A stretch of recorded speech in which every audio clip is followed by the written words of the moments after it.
Hello everyone and welcome back to the Horror Hut. Before you drift off, it would be a nice idea if you could leave a comment to let me know where you are listening from. Please don't forget to give the video a like and subscribe to the channel. Right, let's get comfy and relaxed, and let's begin. Story 1, Midnight at the Dying Gas Station, Haunting Decay and Despair. The fluorescent bulb above the counter buzzed low, its light flickering in uneven pulses that made the whole store feel like it was holding its breath. I wiped down the chipped laminate with the rag from my apron pocket, the damp cloth leaving faint streaks that caught the sagging light. It was just past midnight, and outside the windows, the highway lay empty except for the occasional gleam of a passing car's headlights, slicing through the dark like blades. The air smelled stale, like burnt coffee and something faintly sour, maybe the forgotten sandwiches in the cooler that had lost their fight with time weeks ago. I'd been working the overnight shift at this gas station for 3 months now. Not by choice, really. It was the only job I could get after moving here, this tiny, forgotten dot on the map where the town's only claim to fame was a highway detour and a handful of dusty motels. I told myself it was temporary. Just enough to save up, then get out. But nights like this, when the wind pressed cold against the cracked windows and the fluorescent light hummed like an old tune, I wondered if I'd ever leave at all. There was a rhythm to the place, one that I'd settled into without even noticing. The ding of the bell when a customer pushed through the door, the rustle of plastic bags, the soft thud of footsteps on the cracked linoleum. Mostly, it was quiet. Too quiet sometimes. I liked the silence, but it had a way of curling around your thoughts like smoke, slowly, almost unnoticed, until you couldn't tell what was real and what was just the dark playing tricks. Around 12:30, the first customer arrived. A man, maybe in his 50s, wearing a worn baseball cap pulled low over his eyes. He shuffled to the aisles, pausing now and then in front of the shelves stocked with canned goods and snacks. I kept an eye on him, mostly because it felt wrong how he moved, jerky, twitchy, like he was trying to remember something or stave off a panic. He picked up a box of crackers, turned it over, then set it back down with a little too much force. I caught a whiff of stale cigarette smoke and something else, something metallic, like the faint scent of rusted iron. "Long night," I said, trying to sound casual. He glanced up, eyes flickering like a candle struggling against a draft. "Yeah," he muttered. Then he was silent, just staring at the floor. I watched him leave, the bell chiming softly behind him. My mind raced with possibilities. The door swung closed with a creak that seemed louder than it ought to have been.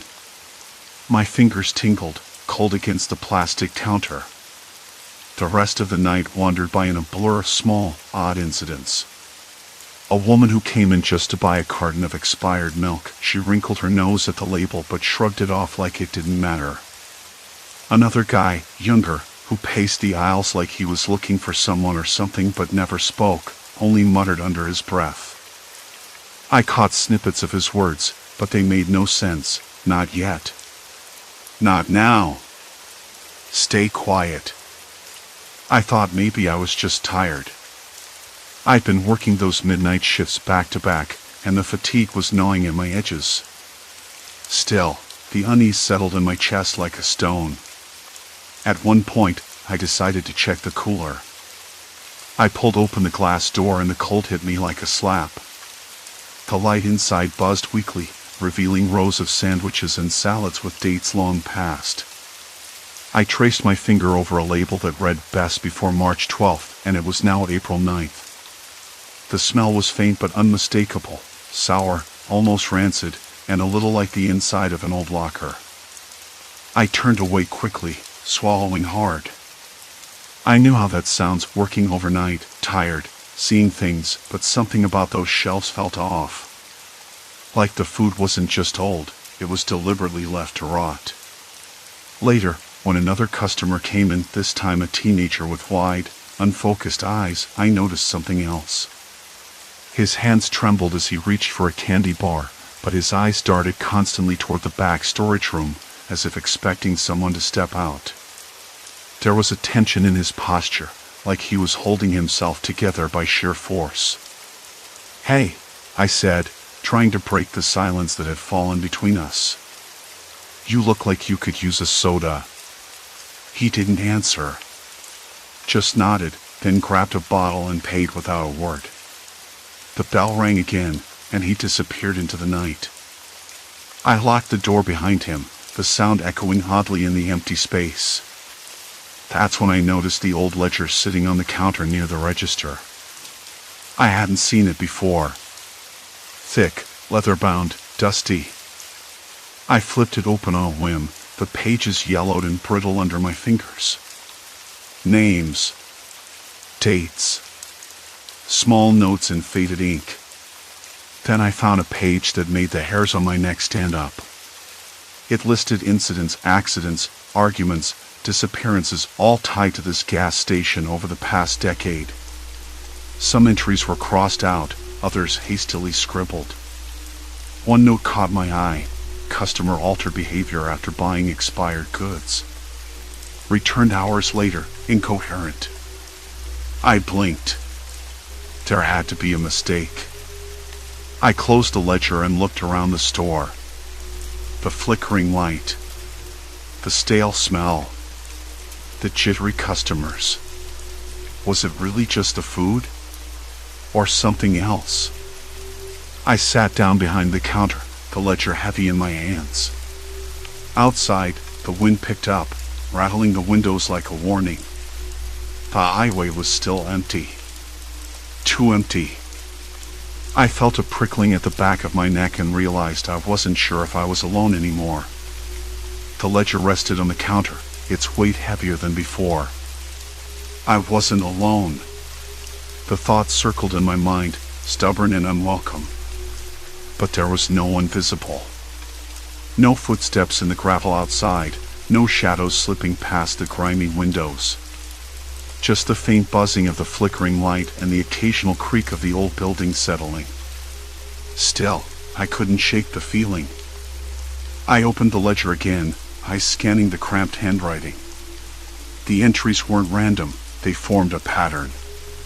Not just accidents or disappearances, but a timeline of something escalating. Names I didn't recognize, dates that coincided with strange reports I'd overheard during my shifts. The store's history was darker than I imagined.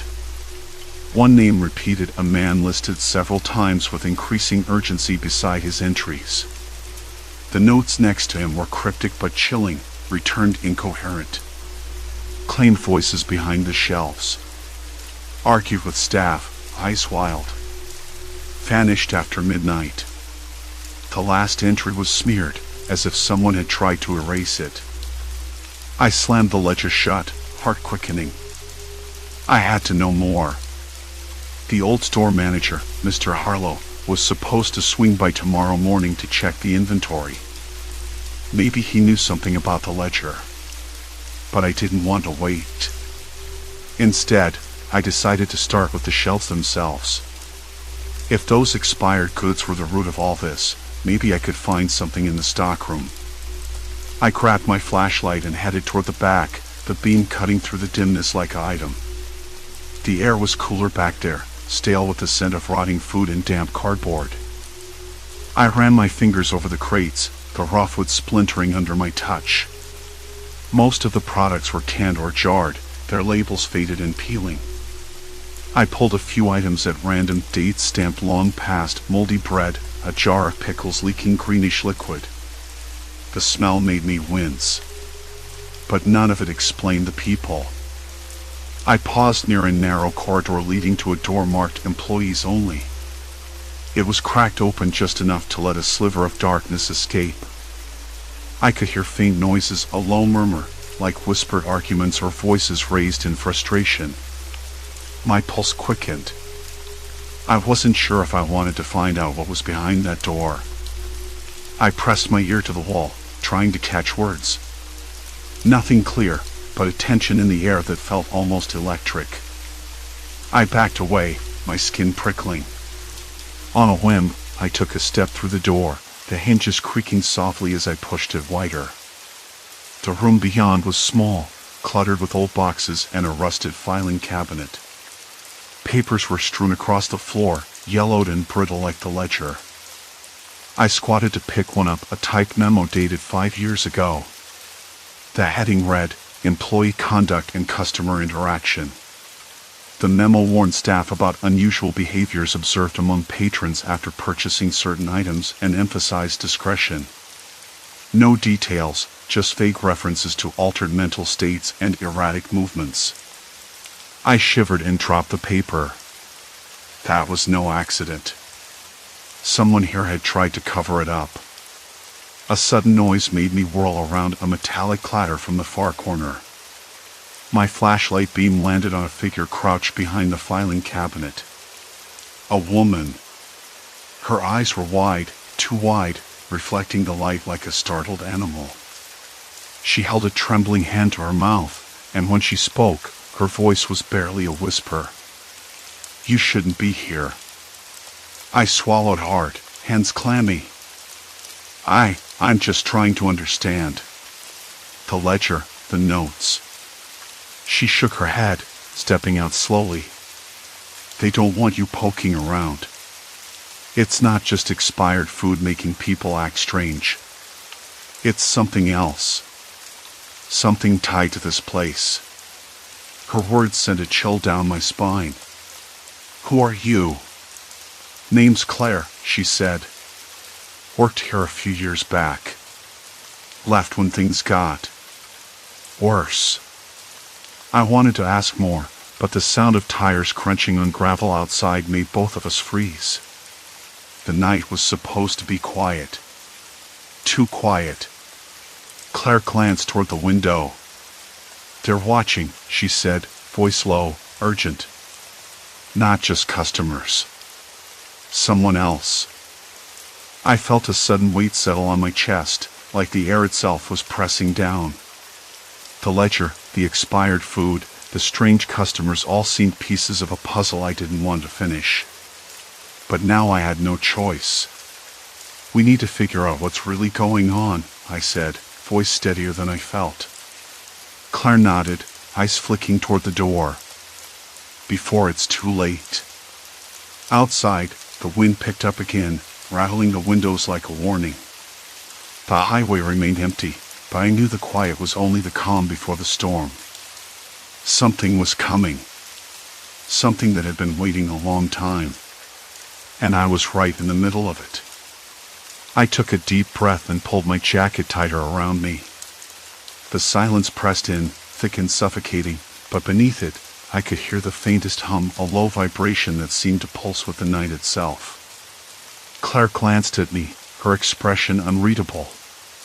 "Do you think it's connected to the disappearances?" she asked quietly. I didn't answer immediately. Instead, I stared out into the darkness, knowing that whatever was coming wouldn't wait for us to be ready. The wind was louder now, slamming against the thin walls of the gas station like it was trying to shake the whole place loose. "We need to move," Claire whispered finally, voice sharp, urgent. "We can't stay here waiting for whatever's coming." I nodded, though my stomach twisted. Moving meant stepping further into the unknown. But staying felt like surrender. I'd already crossed the line. There was no going back. Earlier, when I found the tattered ledger hidden beneath the floorboards behind the snack aisle, everything shifted. The faded handwriting, the dates, the names, some matching the missing people from the news reports. It wasn't just expired food causing the customers' strange behavior. Not at all. The store's past was darker than I'd imagined. Claire pulled the ledger from my hands, flipping through the brittle pages with trembling fingers. "Look at this," she said, voice low. "These entries. They're not just sales or deliveries. They're records. Something else." I leaned in closer, squinting through the yellowed pages. The notes were cryptic, a mix of shorthand and symbols, but the pattern was clear enough. Names, dates, locations. Then numbers that looked like coordinates. The last few entries were recent, just weeks ago. Coordinates? I asked, my throat dry. Claire didn't answer. Instead, she pointed to a line near the bottom, where the handwriting grew frantic, uneven. The last one says tonight. Close. Watch. A shudder ran down my spine. Watch what? No idea, she said, snapping the book shut. But it's connected. These disappearances, the weird customers, it's tied to something hidden out there, beyond this place. I swallowed hard. The idea that the store itself was a hub for something sinister felt absurd, yet undeniable. The expired food, the odd behavior, it was a cover, a distraction. I realized then that the gas station wasn't just a pit stop on a forgotten highway, it was a trap. The thought made my hands clammy. I glanced at the door, half expecting it to burst open. Outside, the wind moaned like a living thing, and the road stretched empty and black beyond the cracked glass. We can't call for help, I said, voice barely above a whisper. There's no signal. And even if there was, who would believe us? Some rusted-out gas station in the middle of nowhere? Claire's eyes flashed with frustration. We need to figure out what's behind those coordinates. If this is some kind of operation. Operation isn't the right word, I interrupted. It feels more like a warning. Or a countdown. She looked at me, disbelief mixing with fear. You think something's going to happen here tonight? I nodded slowly. I don't know what. But whatever it is, it's going to change everything. The store's ancient bell jingled suddenly, a sharp, discordant sound that jerked us both upright. The door squeaked open on its rusty hinges. A figure stepped inside, silhouetted against the stormy night. My stomach clenched. The man moved slowly, deliberate. His eyes caught the flickering light, reflecting something unreadable. He said nothing, just walked to the counter and set a small package down with a soft thud. The scent hit me instantly, damp earth, something metallic and faintly sweet, like rotting fruit. I tried to steady my voice. Can I help you? He didn't answer. Instead, he leaned in, voice low and measured. You shouldn't be here. The words felt like ice sliding down my spine. Neither should you, Claire replied, stepping forward. The man smiled, but it didn't reach his eyes. This place keeps secrets. Not all of them want to be found. Before I could respond, the dim light that cast long, dancing shadows flickered violently, plunging us into near darkness. The low hum grew louder, vibrating through the floor beneath my feet. My pulse skyrocketed. I wanted to run, but something held me back, something in the man's gaze that tethered me to the spot. Claire's hand found mine, squeezing tight. We need to get to the back room, she said urgently. There might be more clues. I nodded, swallowing the lump in my throat. The man watched us, still smiling, as if daring us to make a move. As we hurried through the narrow aisles, the stale air thickened, carrying whispers of old secrets. I caught the faintest smell of smoke, even though the station was spotless. The back door was locked tight, but the ledger's entries mentioned a hidden panel behind the storage shelves. Claire pushed aside the boxes, revealing a narrow seam in the wall. My fingers fumbled over the rough plaster until I found a loose brick. It came free with a dull scrape. Behind it was a small cavity, just big enough for a folded piece of paper. I pulled it out, unfolding the brittle sheet carefully. The handwriting was hurried, desperate. They watch the road. They wait for the ones who know. Trust no one. The gas masks are a lie. The expired goods are cover. Tonight, it ends. A shiver ran through me. Gas masks? Cover? What did that even mean? I looked up to find the man gone, the store eerily silent except for the wind's mournful cry. Claire grabbed my arm. We're in deeper than we thought. No one's getting out clean. The realization hit like a punch. The highway was closed, the storm was coming, and whoever had been watching this place for decades was still here, still waiting. I glanced back toward the front, half expecting to see the man reappear.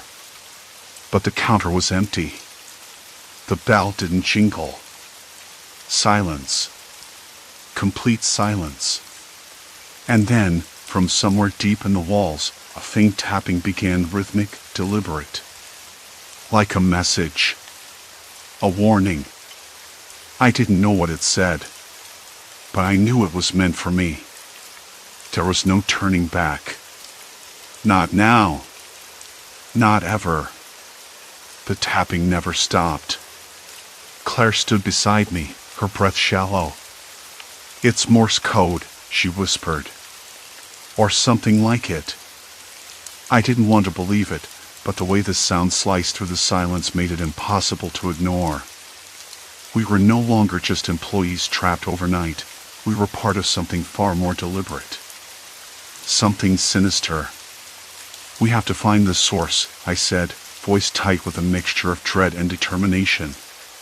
Claire nodded, but her eyes were wide with fear. We knew the old storage room was off limits, locked tight, with a rusted chain and a padlock that looked as old as the building itself. The wall near the room was where the tapping echoed strongest. Whoever was behind this had to be inside or very close.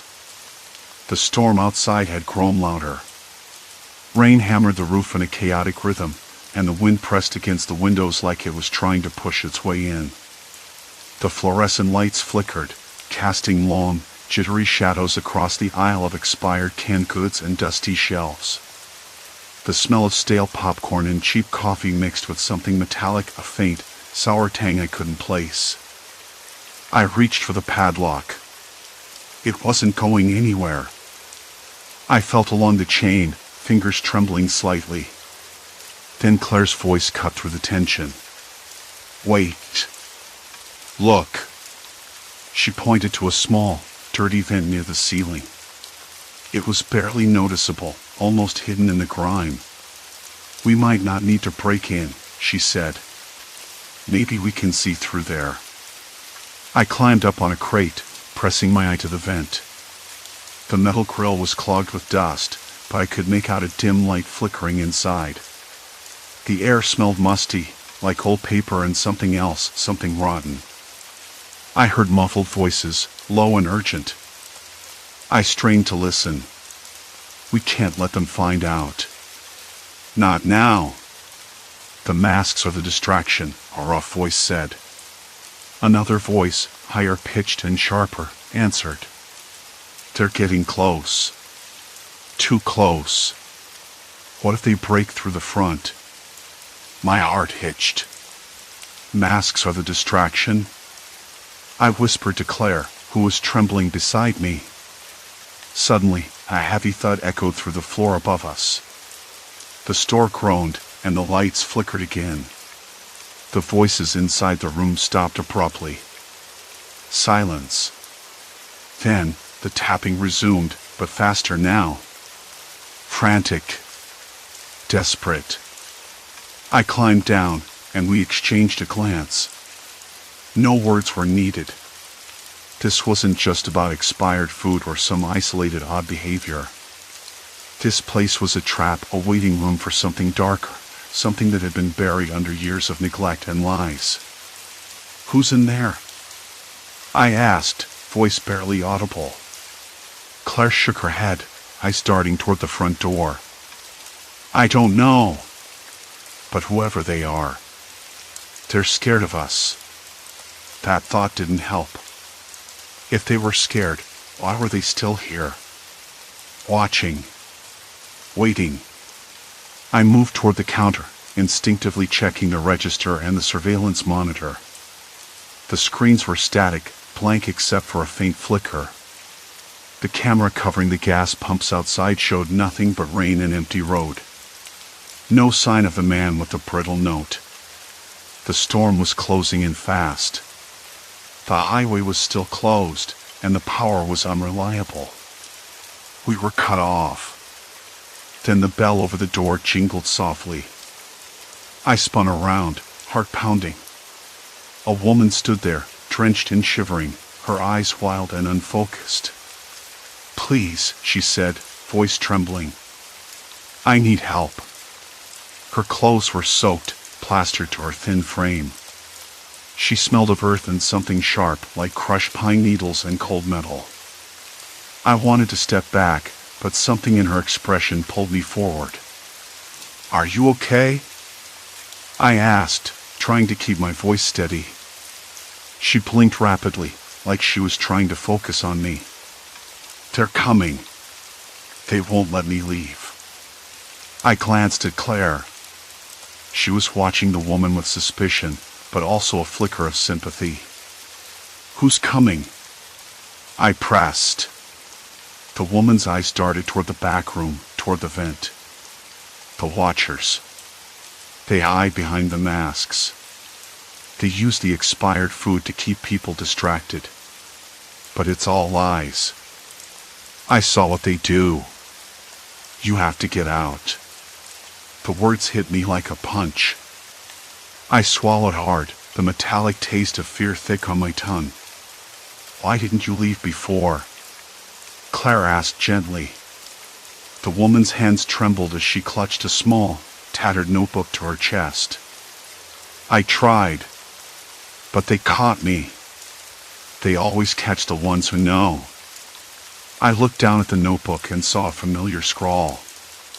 It was the same handwriting as the brittle sheet from the man earlier. The same frantic urgency. "We're all trapped here," the woman said. "By design. It's not the food making you act strange. It's them. They control everything. The gas masks, the expired goods, the silence. It's a game, and we're the pieces." I wanted to argue, to tell her it was just a small-town weirdness, but the pounding in my chest and the cold sweat on my back told a different story. "We need to get out," I said, voice firm despite the knot in my stomach. "Now!" She shook her head, eyes wild. "You don't understand. They're inside. Watching. Listening. They won't let anyone leave once they know." A sudden crash came from the storage room. The vent rattled violently, and the tapping stopped. My stomach dropped. "We have to move," Claire said, grabbing my arm. I nodded, but the woman's words echoed in my mind. Trapped. Watched. Controlled. As we hurried toward the back exit, the lights flickered one last time before plunging the store into darkness. The storm's howl swallowed every sound except the pounding of my own heart. And then, faint but unmistakable, the tapping returned. Only this time, it was coming from inside the store. Closer. Nearer. Right behind us. The night had finally thinned, like old wallpaper peeling off at the edges, revealing something raw beneath. I stood behind the counter, the fluorescent lights humming faintly overhead, painting the room in a sterile, unforgiving glow. Outside, the first hints of dawn bled into the sky, pale, cold, and distant. Time had stretched into a slow, grinding ache these past few nights, but somehow I'd clung on, piecing together the fragments of that terrible, half-glimpsed puzzle. I thought about the expired food on the shelves, the rotten cans, the faded labels peeling away like forgotten memories. There was something about those products, their smell, the way they sat untouched, dust gathering like a thin film of neglect, that had initially made me suspect they were poisoning the customers' minds. But no! That idea felt childish now, naive even. Something else was at work here, something human and far darker. I'd spent hours yesterday, after the shift, rummaging through the back storeroom.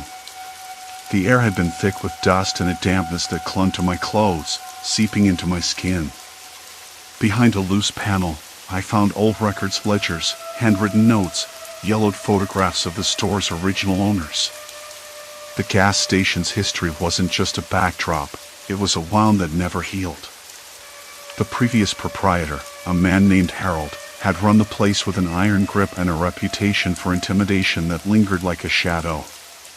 The notes hinted at debts, blackmail, and threats against local families.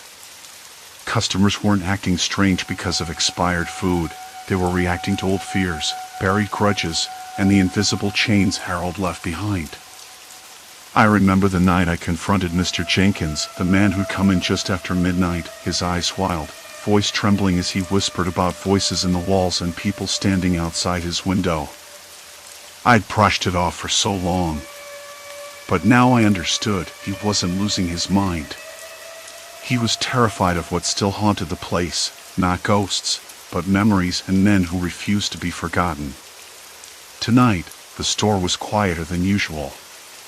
No restless footsteps, no whispered complaints. Just the low, steady beep of the register and the occasional creak of settling wood. I wiped my palms on my jeans, feeling the rough denim roughened by sweat. My hands trembled, maybe from exhaustion or something else, something deeper, like the weight of the truth pressing down on me. Then the bell above the door chimed sharply.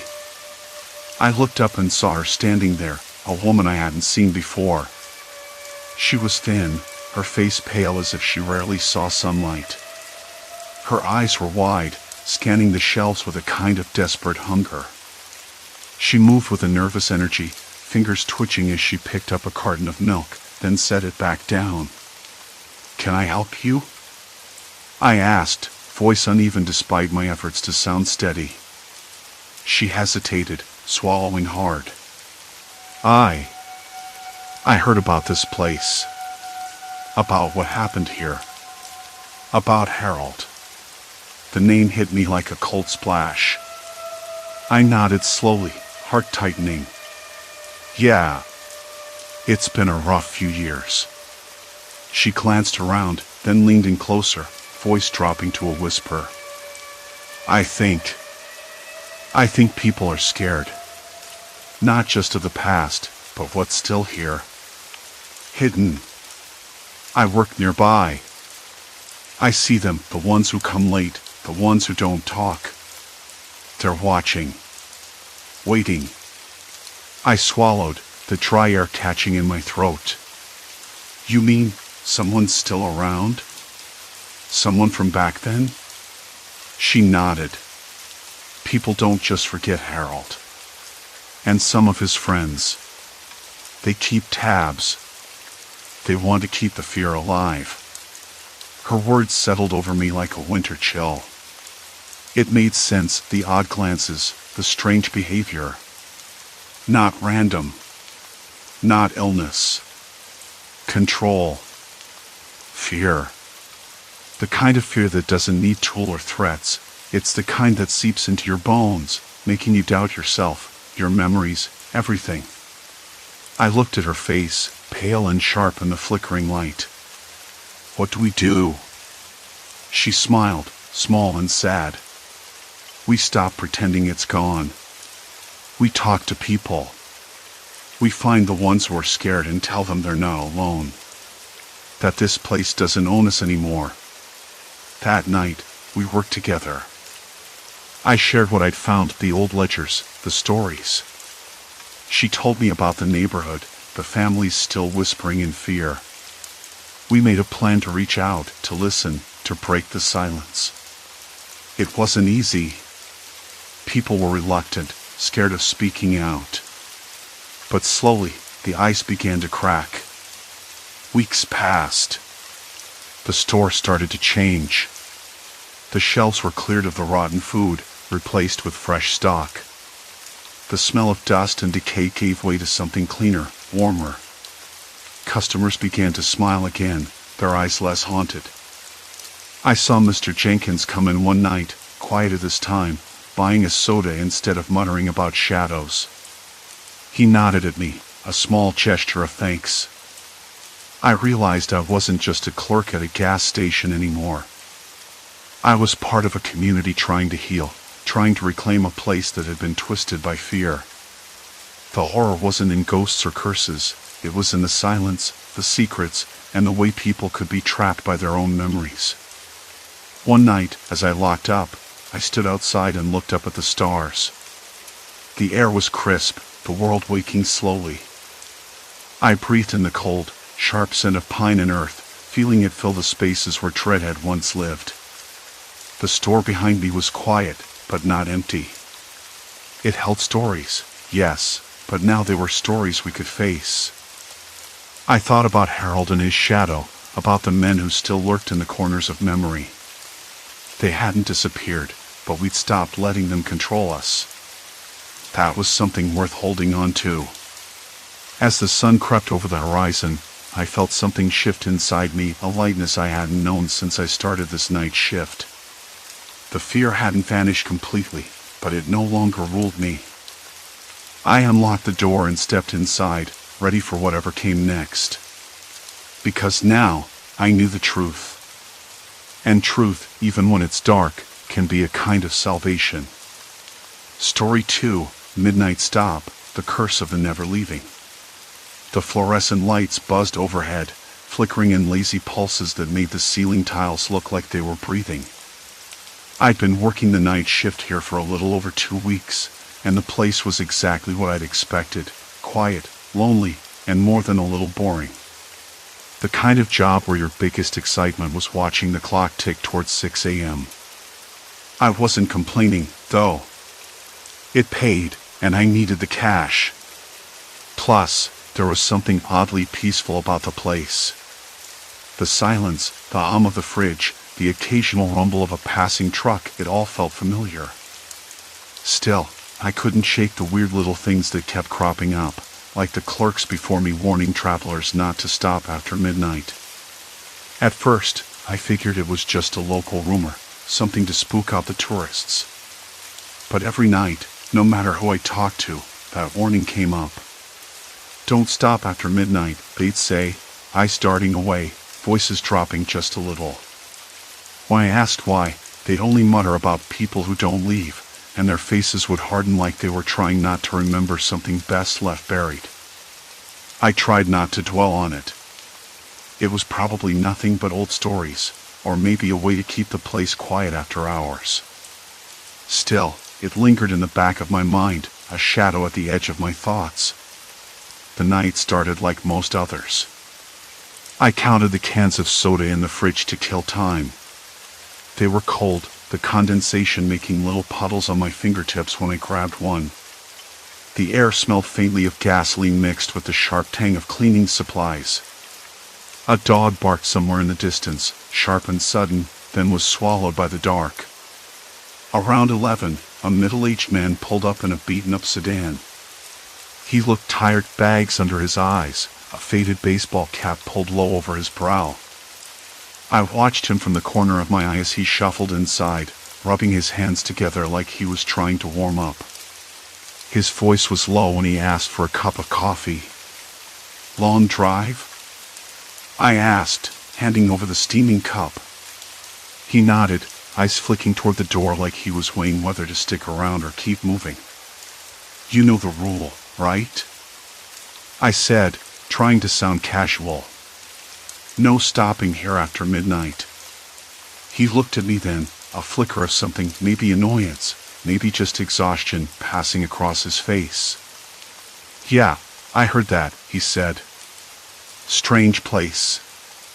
"Why's that?" I shrugged, feeling the rag slip from my damp hands. "No one really says. Just people who don't leave."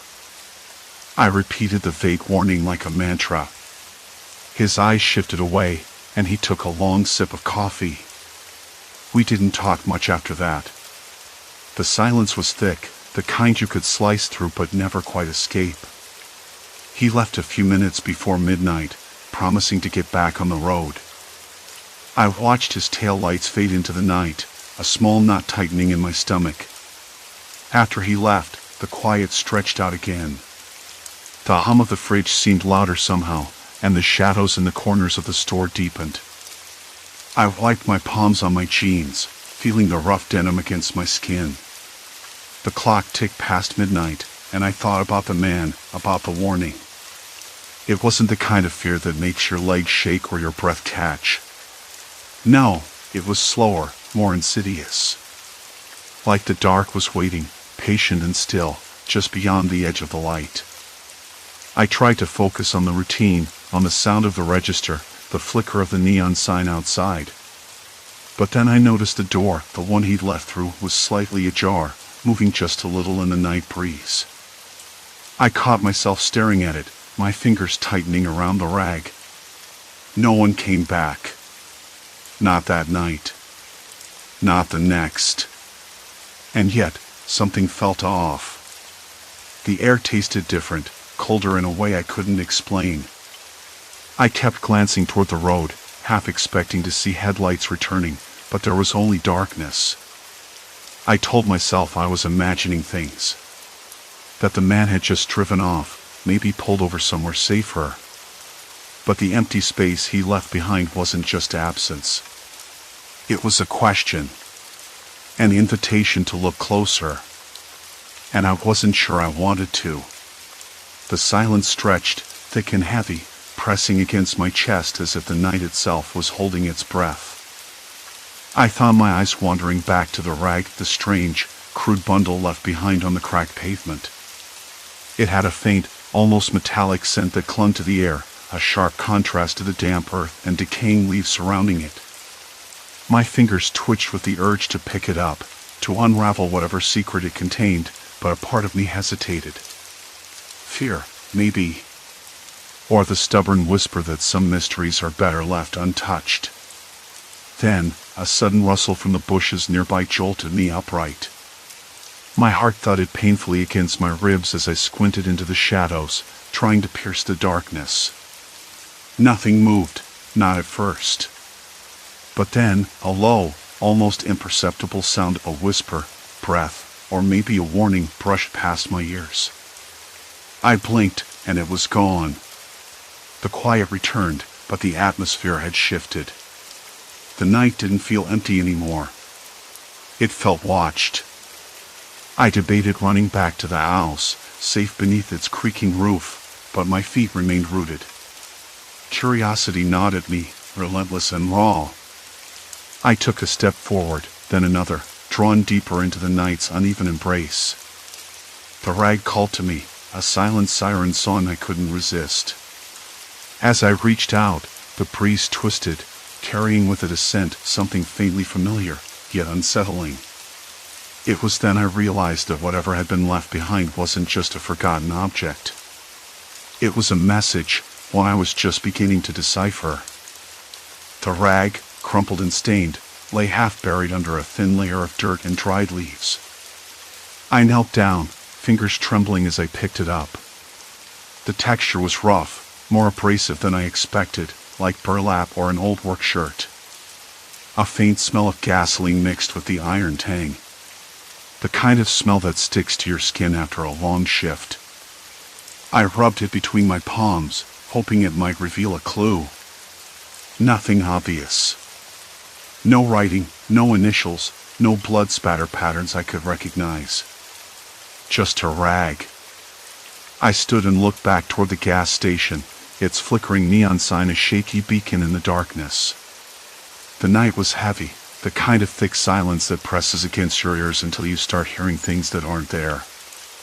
A distant dog barked once, sharp and lonely, then faded into the hills. I swallowed hard. Why had no one come looking for the rag? Why had no one mentioned it was missing? I headed back to the station, the rag folded carefully in my pocket.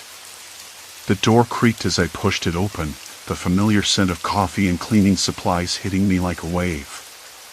Behind the counter, I spotted Maria, her eyes tired but alert, staring at the register like it held secrets she was too scared to unlock.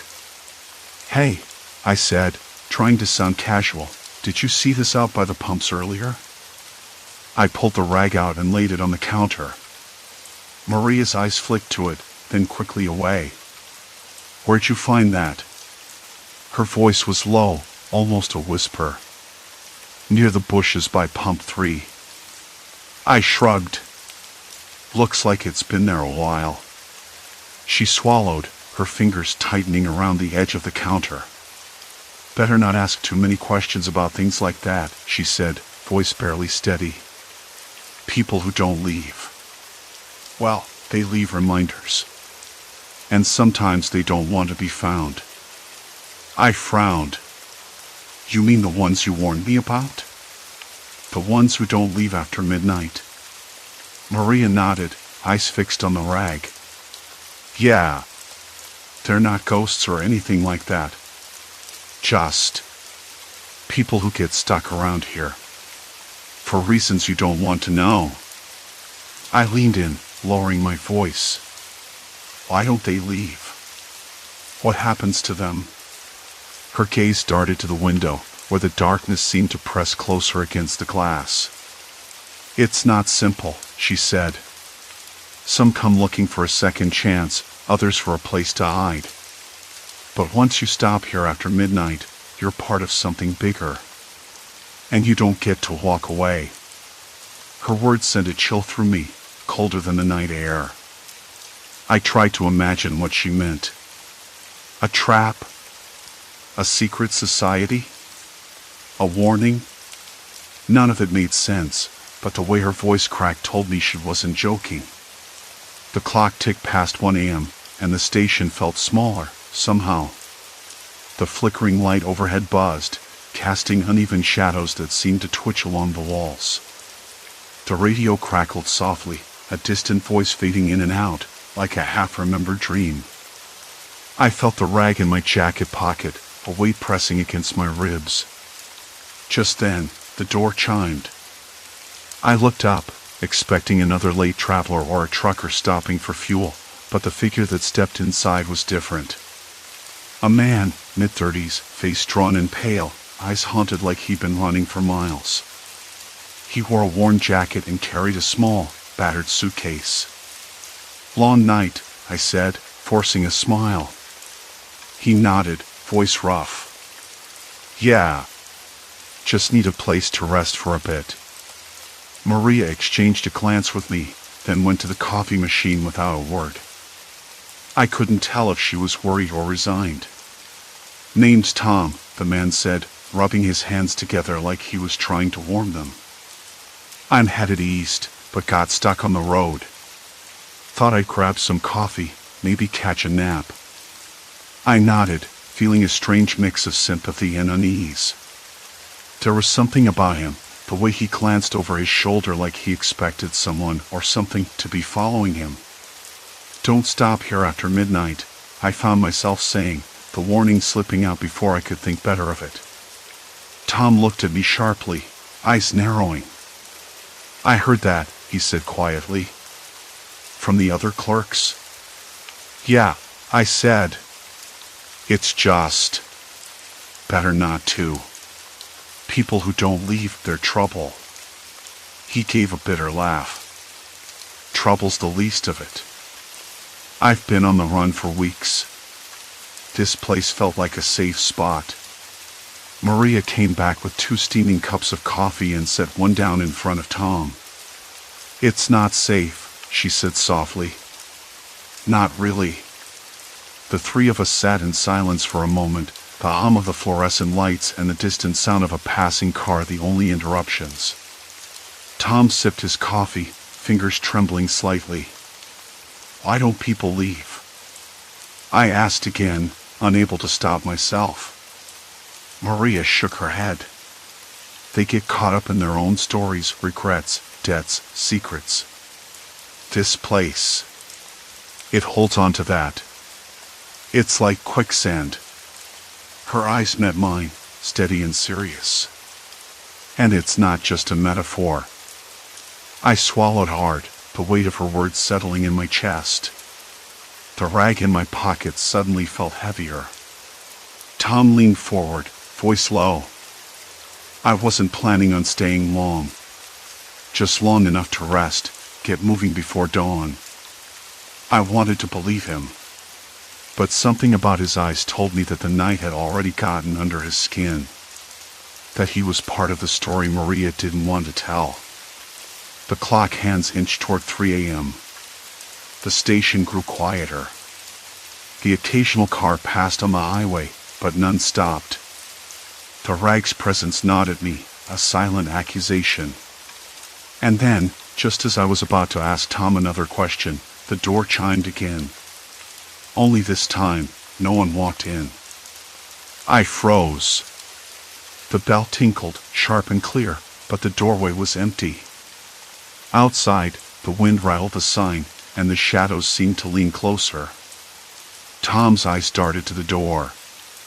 Did you hear that? I nodded, heart hammering against my ribs. Maria stood slowly, eyes scanning the dark parking lot. People who don't leave, she whispered again. They don't just vanish. They wait. The wind picked up, carrying a faint, unsettling scent, something like rust and old sweat. The rag in my pocket suddenly felt alive, buzzing against my skin. I wanted to tell Tom to leave right then, to get as far away as possible. But the words caught in my throat. Because deep down, I already knew.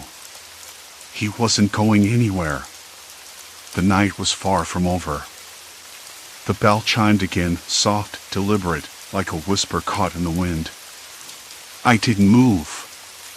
Neither did Tom or Maria. The door hadn't opened, but the sound was there.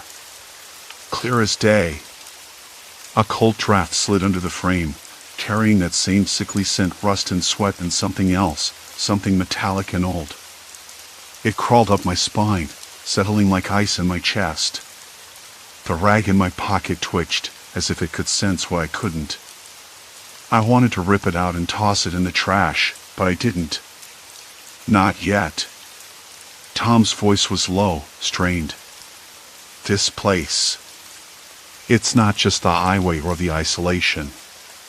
It's something else. He looked at me, eyes wide in the dim light. You feel it too, right? I swallowed hard. Yeah. My throat was dry, like I'd swallowed dust. It's like waiting. Like something's just out there, watching. Maria stepped closer, her face pale. She glanced at the dark lot, then back inside. You remember what I said. People who don't leave. Her voice barely broke the silence. They get stuck. Not because they want to, but because they can't. I tried to imagine it. Stuck. Not free. And worse, waiting. For what, though? The idea gnawed at me, the way a splinter catches under your skin and refuses to come out. The wind rattled the neon sign outside, the buzzing flicker of the letters casting a fractured glow across the cracked concrete. I caught the smell again, sharp, metallic, like blood, but not fresh. Old. Forgotten. I hated that smell. Tom rubbed his hands together, pacing behind the counter. Look, we've had guys come through here, ones who didn't listen. They stayed too long, tried to sleep in their cars, take a break. Next thing you know, poof, they're gone. No calls, no notes. Just nothing. I glanced at Maria. She looked away, lips pressed tight. It's not just a story, she said. There's something real about this place. Something that doesn't want you to leave after midnight. I chewed the inside of my cheek, trying to steady my racing thoughts. But if it's people, then who? What are they doing? Why no one ever finds them? Maria shrugged, but her hands trembled. I don't know. I asked the old-timers in town. They said it started years ago, maybe decades. A few travelers vanished, then more. The station's been here the whole time, but the stories only got worse after midnight. People who don't leave, Tom echoed, eyes fixed on the black road stretching beyond the pumps. They just blend in. They don't come back. I swallowed again. The rag in my pocket felt heavier now, almost burning. I needed to get it out, see if it still had that message or if it was just nonsense. But the thought of pulling it out, exposing whatever it was, made my fingers freeze. The clock on the wall clicked past 3:15 a.m. The station was colder now. The fluorescent bulbs flickered overhead, buzzing like angry bees. The hum of the highway faded to a distant murmur, like a forgotten dream. A sudden movement caught my eye, a figure standing by the edge of the lot. Far enough away to be mistaken for a shadow, but too solid. Too human. They didn't move. Just stood there, watching. I blinked. The shape vanished. Did you see that? I whispered. Tom nodded, voice tight. Yeah. Maria's breath hitched. It's them. The people who don't leave. I asked. She nodded. They wait for someone else to stop, someone else to fall asleep. Someone else to become one of them. My stomach twisted.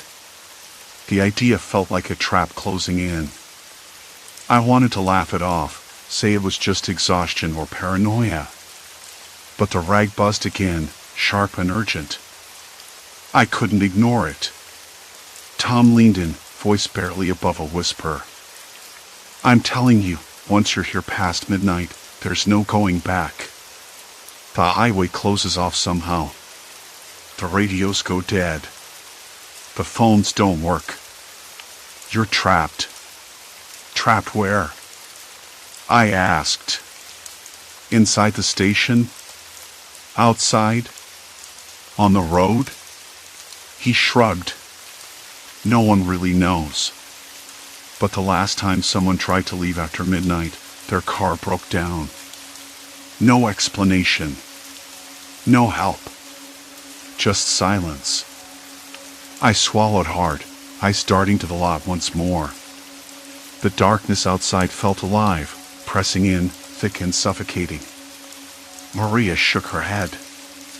I don't want to scare you, but you need to understand what this place does. It's not a ghost story. It's something else. Something human. Human? I echoed. Tom nodded slowly. People get desperate out here. Lost. Alone. Some of them. They do things to keep from leaving. To trap others. The words hung between us, heavy and cold. I thought about the rag again, the warning scrawled in shaky handwriting. The disappearance of that driver last week. The silence that followed. There was no supernatural force here. No monsters or spirits. Just people. People who'd given up, or worse, people who wanted company in their misery.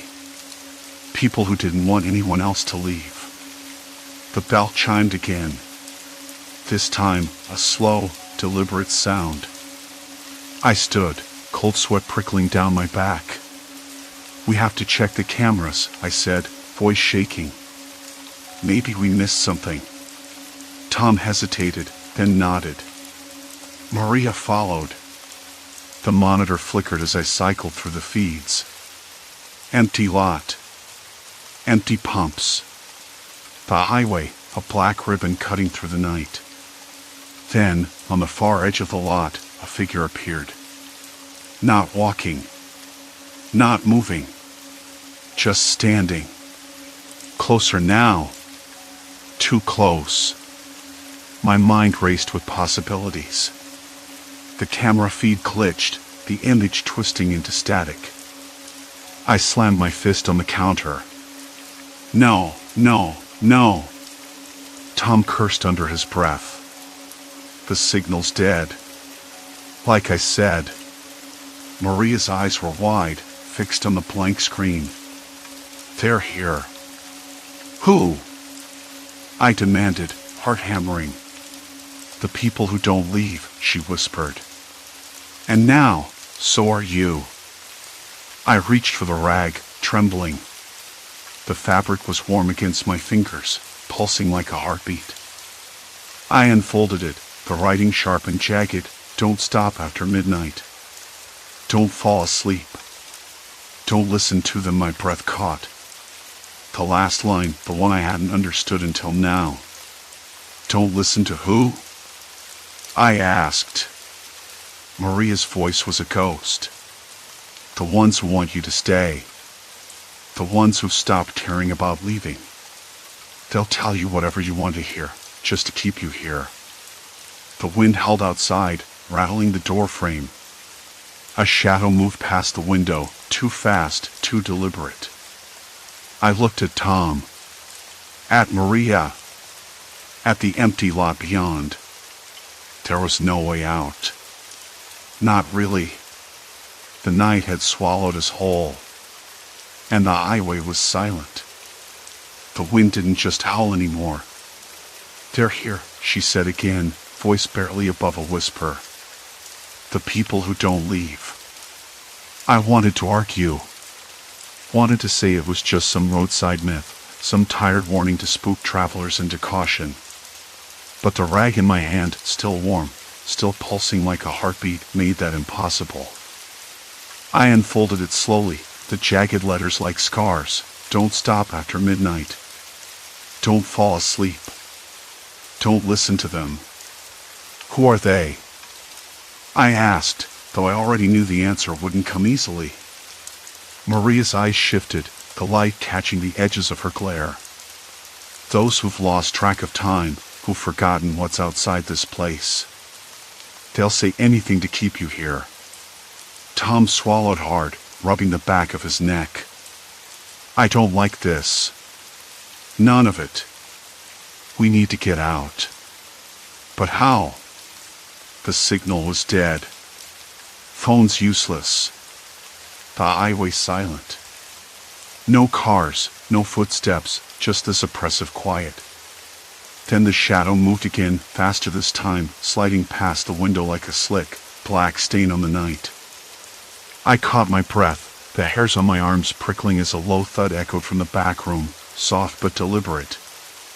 Like someone or something was pacing. I reached out, fingertips brushing the edge of the counter. The rag's heat pulsed, a slow rhythm now, almost hypnotic. My mind scrambled. Don't stop after midnight. Don't listen to them. But what if listening was the only way out? Why do they want us to stay? I asked, voice unsteady. Maria shook her head. Because once you stop fighting, once you believe them, you become part of it. Part of the silence. Part of what?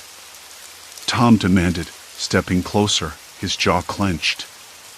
A sudden creak made all of us freeze. The back door, bolted but not locked, shifted just a fraction, letting in a sliver of cold air. It smelled like wet earth and something metallic, a faint, coppery tang that set my stomach twisting. Did you see that? I whispered. Maria nodded. It's not just the silence. It's the waiting. They watch. They test. I wanted to laugh, but my throat was dry. Test what? Tom's fingers drummed nervously on the counter. Then he looked over at me, eyes sharp. You heard them. People who don't leave. Maybe they're the ones who failed. A long pause. The wind rattled the panes again, and I could swear I heard voices, muted, distant, but unmistakably human. Low murmurs that didn't belong outside. They were inside the walls, inside the night. Listen, Maria said, voice barely audible. They're close. I pressed my ear to the cold glass, and the sound grew clearer, words slurring together, promises and threats tangled in the dark. Stay, one voice said. Safe here. No need to wander. No, another whispered. You don't want to leave. My heart hammered against my ribs. The rag in my hand felt hotter now, almost burning through the fabric. I pulled away, swallowing hard. "We have to stay awake," I said. "We can't fall asleep." "That's the point, right?" Maria nodded, but her eyes were distant. "And don't trust what they say. They'll twist your mind, make you doubt everything." Outside, the shadow paused at the window again. I could see a shape, a figure tall and still, like a statue carved from night. It didn't move, but the air around it seemed heavier, thicker, like it pressed against the glass with invisible fingers. I shivered, the cold seeping into my bones. "What do they want from us?" I asked, voice cracking. Tom's laugh was bitter, hollow. "Control, maybe. Or company. Maybe this place just traps people. Like a spider's web." Maria's gaze flicked to the door, then back to us. "I think it's worse than that. They don't just trap you. They erase you bit by bit, until you're nothing but a shadow yourself." The idea twisted inside me, a slow nausea spreading. I looked at the clock behind the counter. 20 minutes past midnight. Time felt wrong, stretched thin, like the night itself was pulling us under. Then the power cut. The overhead light died with a soft pop, plunging the room into thick darkness. The only light came from the neon sign outside, its red glow flickering weakly, casting strange colors across the walls. Silence. Complete silence. And then, footsteps. Slow. Deliberate. Somewhere just beyond the door. Tom grabbed my arm. "We have to move. Now." I nodded, heart racing, hands sweaty. The rag burned in my pocket, a reminder I couldn't ignore. Maria reached beneath the counter and pulled out an old flashlight, its beam weak but steady. She clicked it on, the pale circle cutting a narrow path through the dark. "Stay close," she said. We edged toward the door, the footsteps growing louder, closer. My breath caught as a cold draft swept in, carrying whispered voices that sliced through the silence like item. "Don't listen to them," Maria hissed, her voice shaking. Not a word. I wanted to argue, to scream, but my voice caught in my throat. The door handle rattled, slow and insistent. Then, without warning, the handle stopped moving. A long, frozen moment. Then something shifted, something unseen.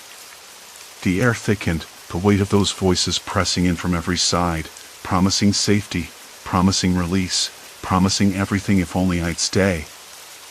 I clenched my fists, the rag burning hot against my skin, and forced myself to step back. "Remember," Maria said, voice steady despite the fear. "They want us to stay. But we have to leave." The door creaked open, just a crack, but I could see nothing beyond the darkness outside. No friendly road, no welcoming lights. Just endless black. A whisper floated in on the wind. "You don't want to leave." And that's when I realized the real danger wasn't the shadow outside. It was the silence inside. The pressure to believe. The pull to surrender. I swallowed hard, stepping backward, heart pounding so loudly it drowned out the voices. "Tom," I said, voice firm despite the tremble. "We leave. Now." He nodded, eyes wide but resolute. Maria followed, flashlight trembling in her grip. Together, we slipped past the door, into the cold, empty night, into the unknown. And the gas station faded behind us, swallowed by the darkness that never sleeps. The morning light seeped reluctantly through the grimy windows of the gas station. The sky was a pale wash of gray, the kind that felt more tired than bright. I stared out into the empty parking lot, the chill of dawn creeping under the cracked door beneath my feet. The night was over. Whatever had been waiting in the shadows was gone, or so I told myself. I spent the last few hours replaying everything. The weary driver who ignored the warnings. The way the clerk's eyes had darted away whenever I pressed for answers. The vague mutterings about people who don't leave. I'd never wanted to believe the stories. After all, how much harm could really come from a late-night stop at a lonely gas station? The answer, I realized bitterly, was far more than I ever imagined. When the driver pulled in just before midnight, I caught the exhaustion on his face immediately. He looked like he had been on the road for days, the kind of tired where your whole body aches and your mind slips into fog. I wanted to warn him again, just like the others had. "Please don't stay past midnight," I said, almost begging. His eyes met mine, and for a moment, I thought he'd listen. But then he shook his head, muttered something about needing rest, and went inside. That was the last time I saw him. I remember the silence that followed, heavy and suffocating. The hum of the flickering fluorescent lights overhead, the distant barking of a dog that never seemed to come closer, and the subtle but unmistakable scent of gasoline mixed with the cold night air. I kept checking the security cameras, the grainy footage showing him entering the back room, then nothing. No sign of him leaving. No car. No footsteps. Just an empty chair, a half-drunk cup of coffee, and the lingering feeling that something had swallowed him whole. When dawn came, I reported it. The other clerks looked away, their faces tight. "People who don't leave," one whispered, but then shut down as if the words could summon danger. The sheriff's office sent patrols, but the remote location made thorough searches difficult. No tracks, no clues, no answers. It was as if the driver had vanished into thin air. That night changed everything. The unease I'd carried for months turned into a knot of dread that settled permanently in my chest. I kept seeing his tired eyes in my mind, questioning why he hadn't listened. Did he think he was stronger? Smarter? Maybe it was just bad luck. Or maybe, in some twisted way, this place had a hold on people, something that made them stay when they shouldn't. I found myself avoiding the gas station after midnight, not because I was afraid, though I was, but because I couldn't bear the weight of those empty hours. The clerk's warnings no longer felt like superstitions, but urgent cries from people who had seen too much and understood too little. One evening, just as the sun dipped beneath the horizon, I went back there. The air was thick with the smell of burnt coffee and old oil. The fluorescent lights buzzed overhead in a tired rhythm. I walked the length of the counter, the rough plaster walls rough under my fingertips. Every creak, every shadow seemed charged with memory. I thought about leaving. I almost did. But something held me there, a stubborn need to face the darkness head-on. I told myself it was closure. Or maybe it was guilt. The clerks were quieter than usual, their eyes avoiding mine like before. I asked them again about the people who don't leave, and this time, the oldest one finally spoke. His voice was low, almost a growl beneath decades of regret. "There's no ghosts," he said. "No curses. Just people. People who get stuck. Caught in their own mistakes and fears. They come here looking for rest, but they find something else. Isolation. Despair. The kind of loneliness that doesn't end when the sun rises." He paused, staring at the flickering light. They disappear because they stop trying. They give up. This place. It's not magic. It's a mirror. You see what you don't want to face, and sometimes that's enough to make you vanish. I nodded slowly, the weight of his words sinking in. The danger wasn't something supernatural. It was human. The gas station was a crossroads for broken travelers, a trap for anyone too tired or too broken to keep moving forward. That night, I locked the doors early. I watched the empty lot, the shadows that stretched like fingers across the cracked pavement. I realized the warning was never about some mythical menace lurking in the dark. It was about the darkness inside each of us, the kind that swallows hope and leaves nothing behind. As the clock ticked past midnight, I felt the first true calm I'd known in weeks. Not because the danger was gone, but because I understood it. Fear lost its power when you see it clearly, when you name it.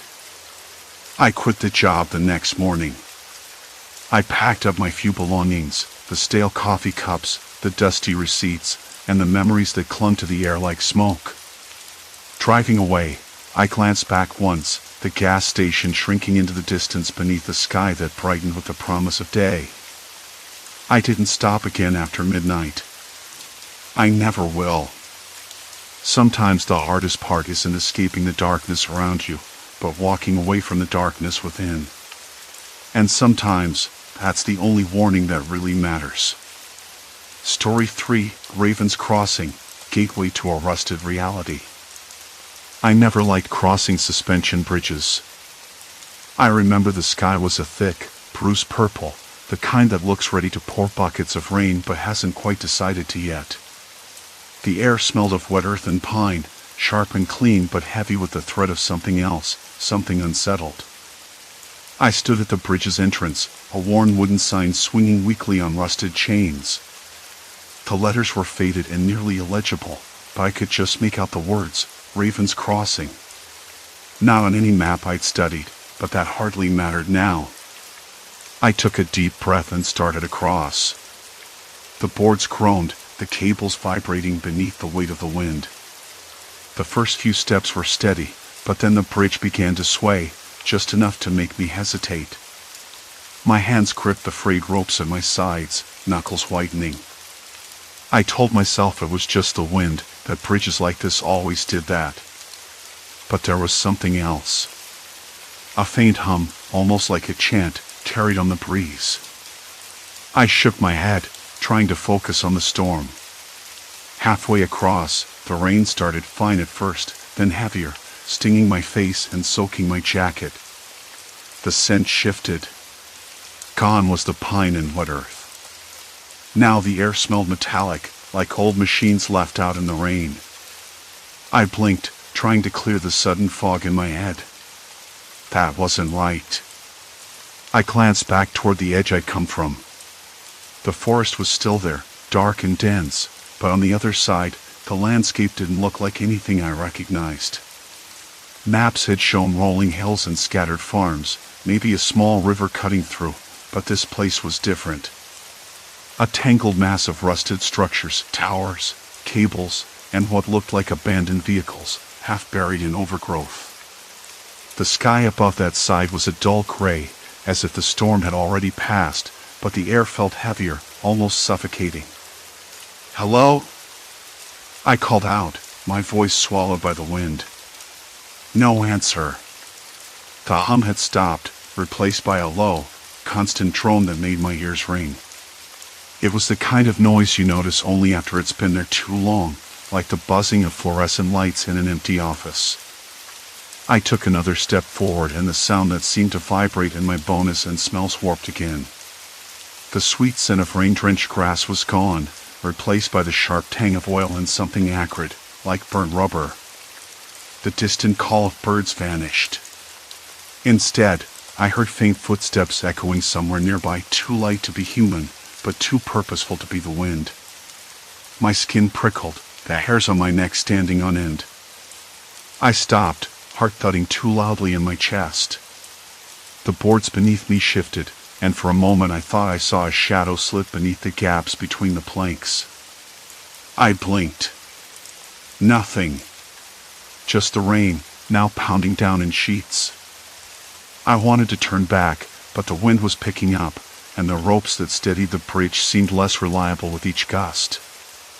I swallowed the growing lump in my throat and pushed on. With every step, the world on the other side felt less like the place I knew and more like a distorted echo. The landscape was a jigsaw puzzle missing pieces, the sounds and smells smeared and rearranged. By the time I reached the far side, my boots squelched in mud that smelled faintly of chemicals. I looked around, trying to locate a road or any sign of a town. Instead, I found rusted signs pointing in directions I didn't recognize, their letters peeling away like dead skin. One pointed to Old Mill Road, but I knew from the map that was at least 10 miles to the east. Here, it was just a patch of cracked pavement leading into a thicket of twisted trees, their branches gnarled like arthritic fingers. "Okay," I muttered, forcing my voice to sound steady, "just a wrong turn. Probably a logging site or some old industrial zone." I tried to laugh, but it felt hollow. The storm was retreating, the rain slowing to a drizzle, but the air was still heavy and wet. I pulled out my phone. No signal. Of course. I couldn't even check my GPS to figure out where I was exactly. I tapped the screen a few times before slipping it back into my pocket, the cold moisture from the storm seeping through the fabric. Then I heard it again, the footsteps. Closer this time. Not light. Heavy, deliberate. Somewhere just beyond the tree line, something was moving. I froze, scanning the shadows, but the dim light made everything look like a threat. I told myself I was imagining it. I wanted to believe it was just an animal or a trick of the wind. But the footsteps didn't slow. They didn't stop. Instead, they circled, coming from all directions at once.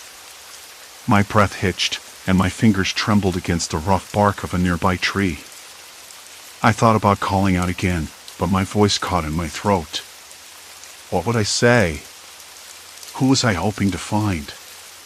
The idea that someone else might be here, waiting or watching, tightened around me like a noose.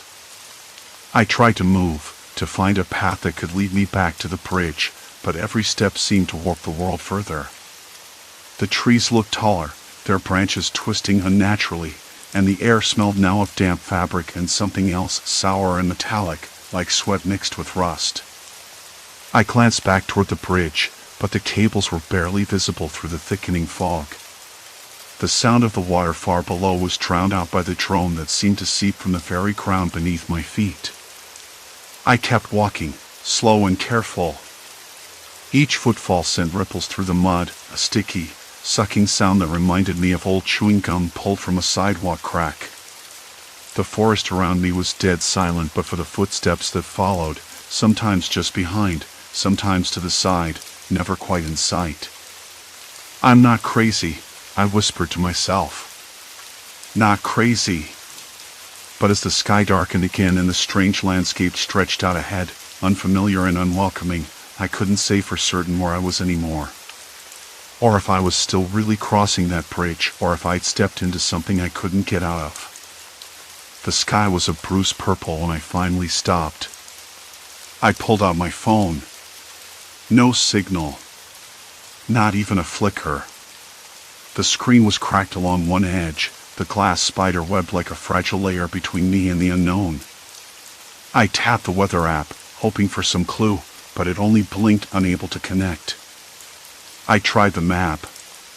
Nothing but a blank grid. No roads, no markers, no familiar landmarks. Like the whole world had been wiped clean on this side of the bridge.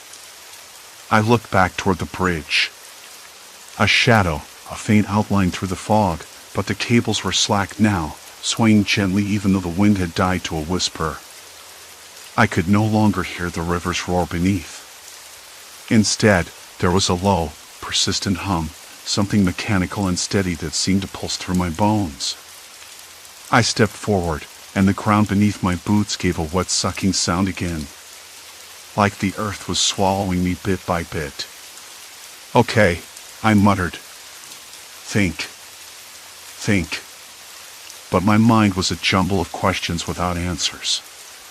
Where was I? How had the landscape changed so drastically in just a few steps? And who or what was following me? That's when I heard it. A soft rustling, like someone brushing through dead leaves just beyond the tree line. I froze. My hands found the straps of my backpack, fingers curling tight. "Hello?" My voice was low, cautious. No reply. Just the rustle again, closer this time. I turned slowly, eyes scanning the shadows, but all I saw was the shifting fog and the twisted branches silhouetted against the dim sky. I swallowed hard. The instinct to run was screaming inside me, but I forced my legs to stay still. I'm not alone, I said to myself. Not yet, anyway.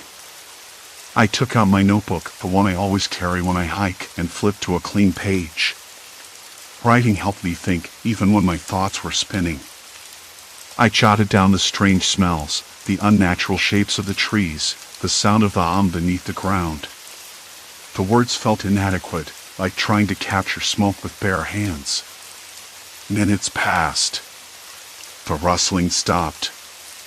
The forest resumed its eerie silence, only the remained steady, a background score to my growing unease. I needed information, something concrete. At least something to hold on to. So I decided to explore. I picked a direction roughly perpendicular to the bridge, hoping to find a trail or some sign of human presence.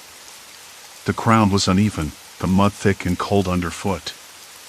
The trees grew even taller here, their branches tangled like the fingers of 1,000 unseen hands. The air was damp, clinging to my skin, and the sour metal scent lingered in every breath. After what felt like an hour but could have been minutes, I spotted a structure. A building, or what was left of one. It was half collapsed, with walls crumbling and a roof sagging under the weight of moss and rot. The windows were shattered, and inside, darkness swallowed everything. I hesitated at the doorframe, the wood rough under my palm, splintered and wet. The smell inside was different, musty, but with a sharp bite of chemicals. Paint? Cleaning agents? Or something else? I pulled my jacket tighter around me and stepped inside. The floor creaked beneath my boots. Broken furniture lay scattered, and the walls were lined with peeling wallpaper, patterned with faded flowers. I ran a finger along the edge of a table, the surface sticky and cold. My eyes adjusted to the dim light filtering through the broken windows. Then I noticed the papers. Scattered across the floor, yellowed and torn, but unmistakably maps. Maps that didn't match anything I'd ever seen. They showed roads and rivers, yes, but they twisted and forked in impossible ways, like a maze designed to trap rather than guide. Places labeled with names I didn't recognize. And some parts were marked with red ink, like warnings. Symbols I couldn't decipher, but that made my skin crawl. I gathered a few sheets, folding them carefully into my jacket pocket.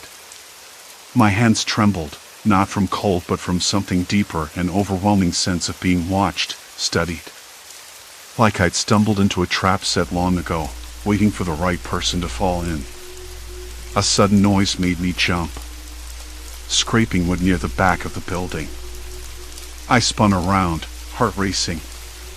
Nothing visible. Just shadows. Hello?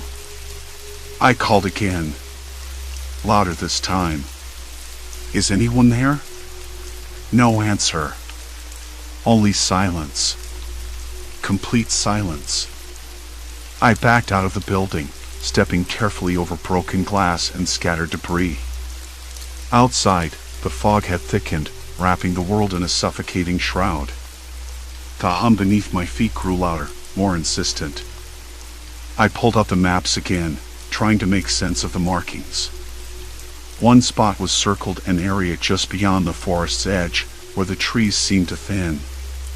A clearing, perhaps. The notes beside it were smudged but hinted at something dangerous. A void. No passage. I shivered despite the warmth of my jacket. The logical part of me knew I should leave, turn back toward the bridge, try to retrace my steps. But another part, the stubborn, curious part, wanted answers. Had someone else been here before me? Were they still here? Maybe there's a town, I said aloud, forcing hope into my voice. Somewhere. People. The thought was hollow. I hadn't seen a single sign of life since stepping off the bridge. I stuffed the maps into my backpack and started walking again, heading toward the clearing marked in red. The forest seemed to close in tighter with every step. Branches snagged my jacket, leaves stuck to my wet boots. The smell shifted again, now it was sharp, like burning rubber mixed with something faintly sweet. I wrinkled my nose. I didn't like this at all. The was almost deafening now, vibrating through the soles of my boots. I stopped and pressed my palm to the trunk of a nearby tree, rough bark scraping against my skin. The tree trembled slightly beneath my touch, an almost imperceptible vibration that sent a shiver up my arm. I shook my head. "Get a grip," I muttered. Then, just ahead, I saw it. A light.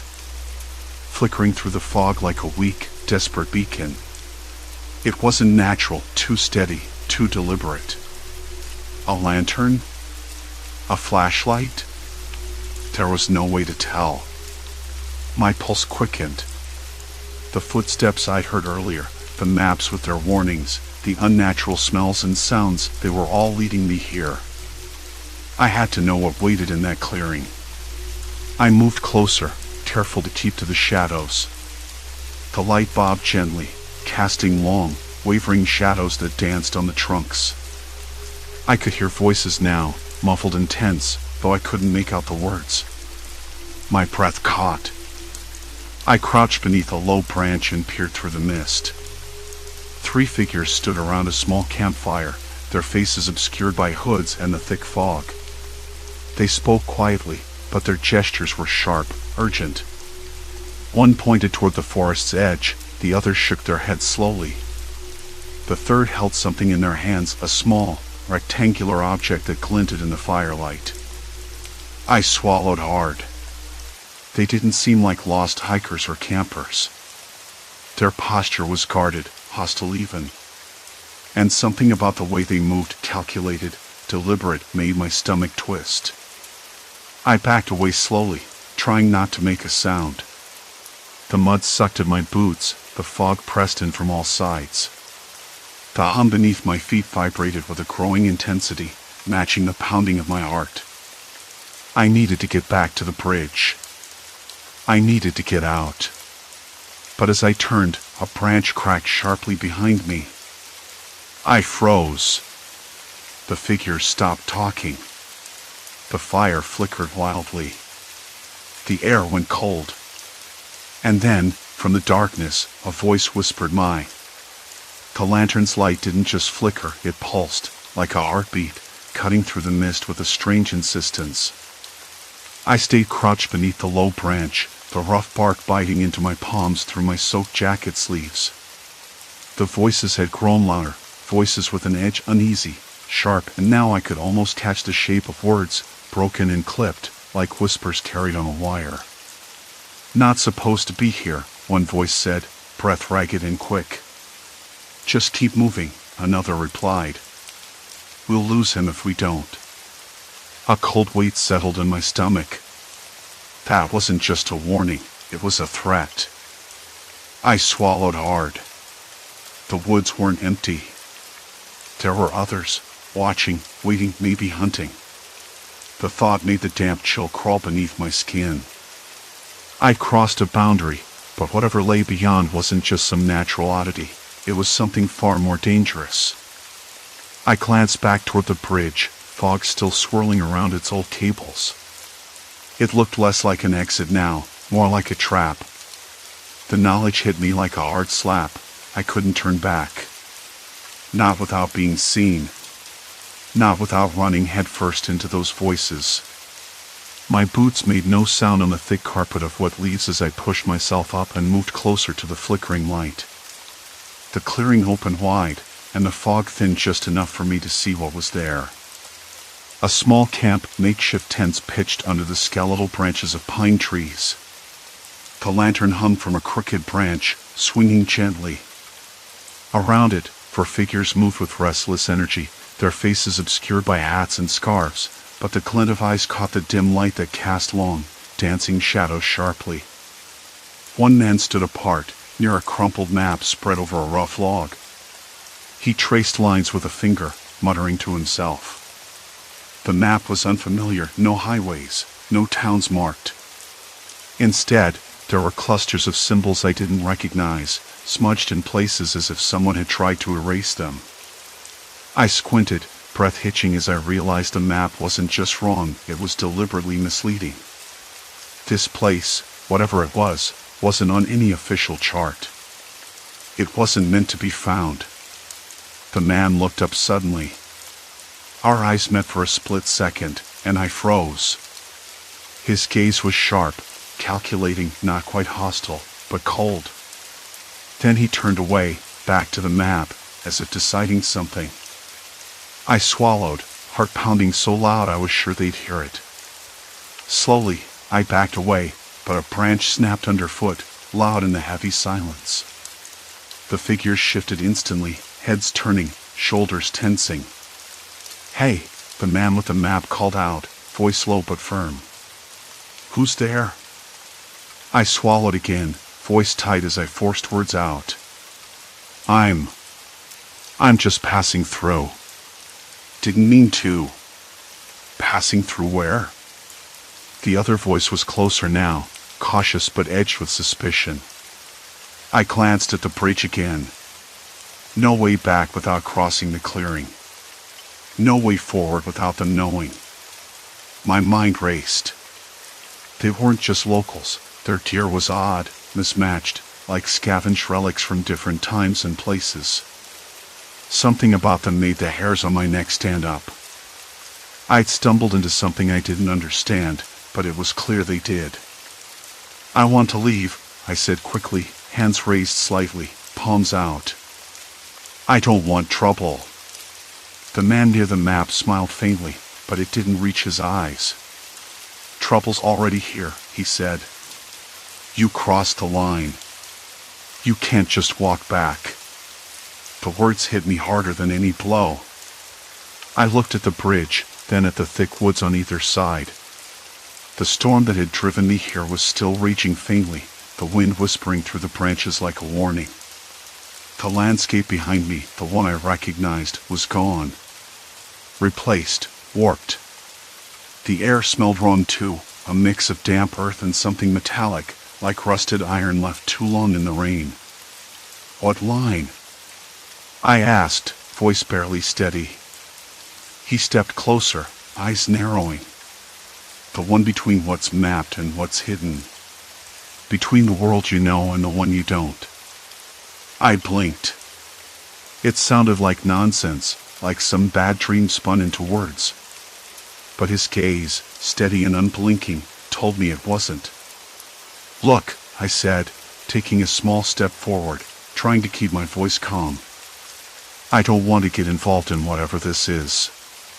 Just tell me how to get back." The man laughed, dry and humorless. "Back? You're not going back. Not without a price." The atmosphere shifted. The others closed in, forming a loose circle around me. My breath hitched as I realized the clearing wasn't just a camp, it was a cage. "Price," I repeated. "You crossed a point of no return," he said slowly. "This place changes people. The maps don't want you to find it. The forest doesn't want you to leave it." I swallowed hard, a dry taste coating my mouth. The hum I'd felt earlier thrummed beneath my feet again, steady and insistent. The tree trunks vibrated, the air thickening with tension. It was like the forest itself was watching, waiting. "Why?" I asked, voice cracking. "What is this place?" The man shrugged, like the answer was obvious. "Survival. Control. Secrets that keep the world outside safe from what's inside." I tried to piece it together, but the fog was rising again, swallowing the clearing in a damp embrace. The lantern's light flickered, casting long shadows that stretched like fingers toward me. A woman stepped forward, her face half hidden beneath a hood. She spoke softly, almost kindly. "You can't leave because if you do, they'll come looking. And they don't stop." "Who?" I asked, heart thudding painfully. She hesitated, then said, "People like us." But worse. The implication sank in. I wasn't just trapped by geography or weather. Shadows clung to the edges of the path as an uneasy quiet settled over the forest. I looked back at the bridge again, desperate for a way out. The cables groaned under the wind, the mist swirling like smoke. Somewhere in the distance, a dog barked, sharp and sudden, and I realized it wasn't a warning. It was a signal. The man with the map folded it carefully, his eyes never leaving mine. "You're in now. No more turning back." My legs trembled. The ground beneath my boots felt less solid, like I was standing on shifting sand. The air tasted metallic again, sharp and cold. The lantern's pulse quickened, matching the rhythm of my racing heart. I swallowed hard, trying to keep my voice steady. "What do you want from me?" He smiled again, slow and deliberate. "To survive. To keep this place hidden. And now, you're part of that." The fog thickened, swallowing the clearing whole. The hum grew louder, vibrating through the soles of my boots, through my bones. The voices around me faded into a tense silence, broken only by the distant bark and the steady creak of the old bridge. There was no going back. Not now. Not ever. The fog thickened, swallowing the clearing whole as their words hung in the damp air. I stood rooted, the lantern's flicker casting grotesque shadows that stretched like grasping fingers. The man's shrug felt like a dismissal but also a warning, and the woman's soft voice, half lost beneath her hood, tasted bitter against my tongue. People like us. But worse. My insides clenched. I tried to swallow the lump rising in my throat. What exactly had I stepped into? It wasn't just a forest. It was a trap. A prison lapped in roots and fog and something darker. "What do you mean, they don't stop?" I asked again, willing my voice not to betray the tremor. The woman hesitated, eyes flickering to the tree line as if expecting something or someone to emerge from the shadows. "The ones who hunt." She said it like it was a fact, not a story. And in the silence that followed, I realized she wasn't lying. A sudden snap echoed, too precise to be a branch breaking underfoot. My head snapped toward the sound that seemed to vibrate in my bones. The man's eyes narrowed. "Keep moving," he said, voice low, almost urgent. "We don't have time." I glanced back toward the bridge, the way I'd come. It was swallowed by fog, the rope swaying faintly in the wind like a ghost's breath. The hum beneath my feet was a low vibration now, steady and unyielding, like a pulse in the earth, or the heartbeat of the forest itself. But I wasn't ready to move. The ground beneath me felt less solid, as if the earth had shifted just out of sight. Something in the air tasted metallic, sharp against my tongue, and every familiar scent I clung to the pine, the wet earth, was replaced by something off. Rotting leaves mixed with a sour tang I couldn't place, and the distant crackle of broken twigs kept setting my nerves on edge. The woman stepped closer, voice barely above a whisper. "You don't belong here." "None of us do. But once you step further in, it takes everything. Your sense of time, your memory, even who you are." I swallowed again. "Then why help me?" She shrugged. "Because you remind me what I lost." I wanted to press her, to understand what that meant, but the man interrupted, his gaze sharp and scanning. "We're not safe here. Not anymore." From the edge of the clearing, a rustling stirred the fog. Something or someone was moving. I froze, every hair on my skin standing on end. The hum beneath my feet grew louder, almost deafening now, like the world itself was warning me to run.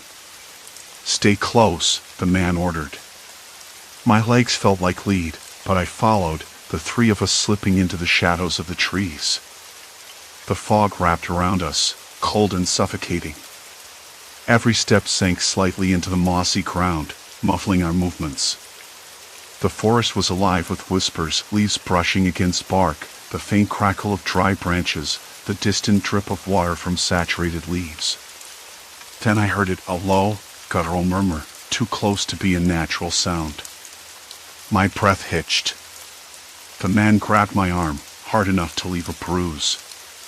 "They're here," he hissed.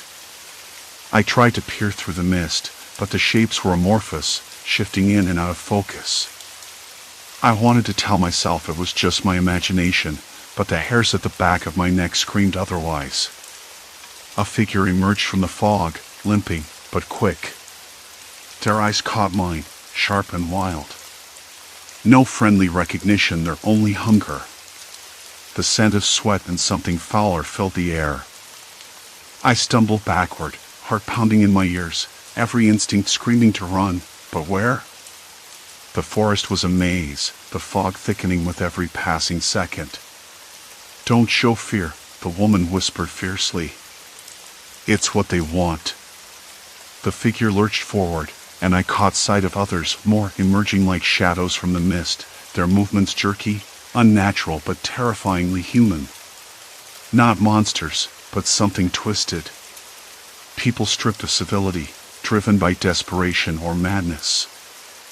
I forced my feet to move, following my guides deeper into the forest. The hum beneath my boots was a constant, a reminder that the ground I tread was not the one I'd known. Trees twisted impossibly, their branches clawing at the sky like broken fingers. The sky itself was a dull gray, no stars, no moon, just endless, oppressive cloud. My ears caught a faint sound of footsteps, light and cautious, coming from behind us. I glanced back. Another figure, this one slower, more deliberate, tracking us with a predator's precision. My throat tightened. I swallowed the rising panic. The man spoke quietly, "If they catch us, it's over. They don't just take you. They erase you." I shivered. Erased? What did that even mean here? A place where the rules bent, and survival was a cruel game? Suddenly, the woman stopped, pressing a finger to her lips. Silence. Complete silence. Even the hum beneath my feet seemed to pause. A shadow detached itself from the gloom, gliding between trees with eerie grace. This one wore tattered clothes, but what caught my eye was the face, pale, expressionless, eyes hollowed out but burning with a strange intensity.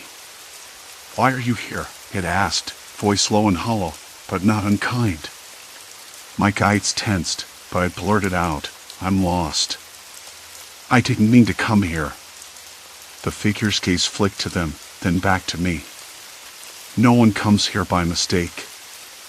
I swallowed hard, searching for words. "I just want to leave." The figure's eyes narrowed. "Leaving means crossing the bridge again." It gestured vaguely toward the direction I'd come.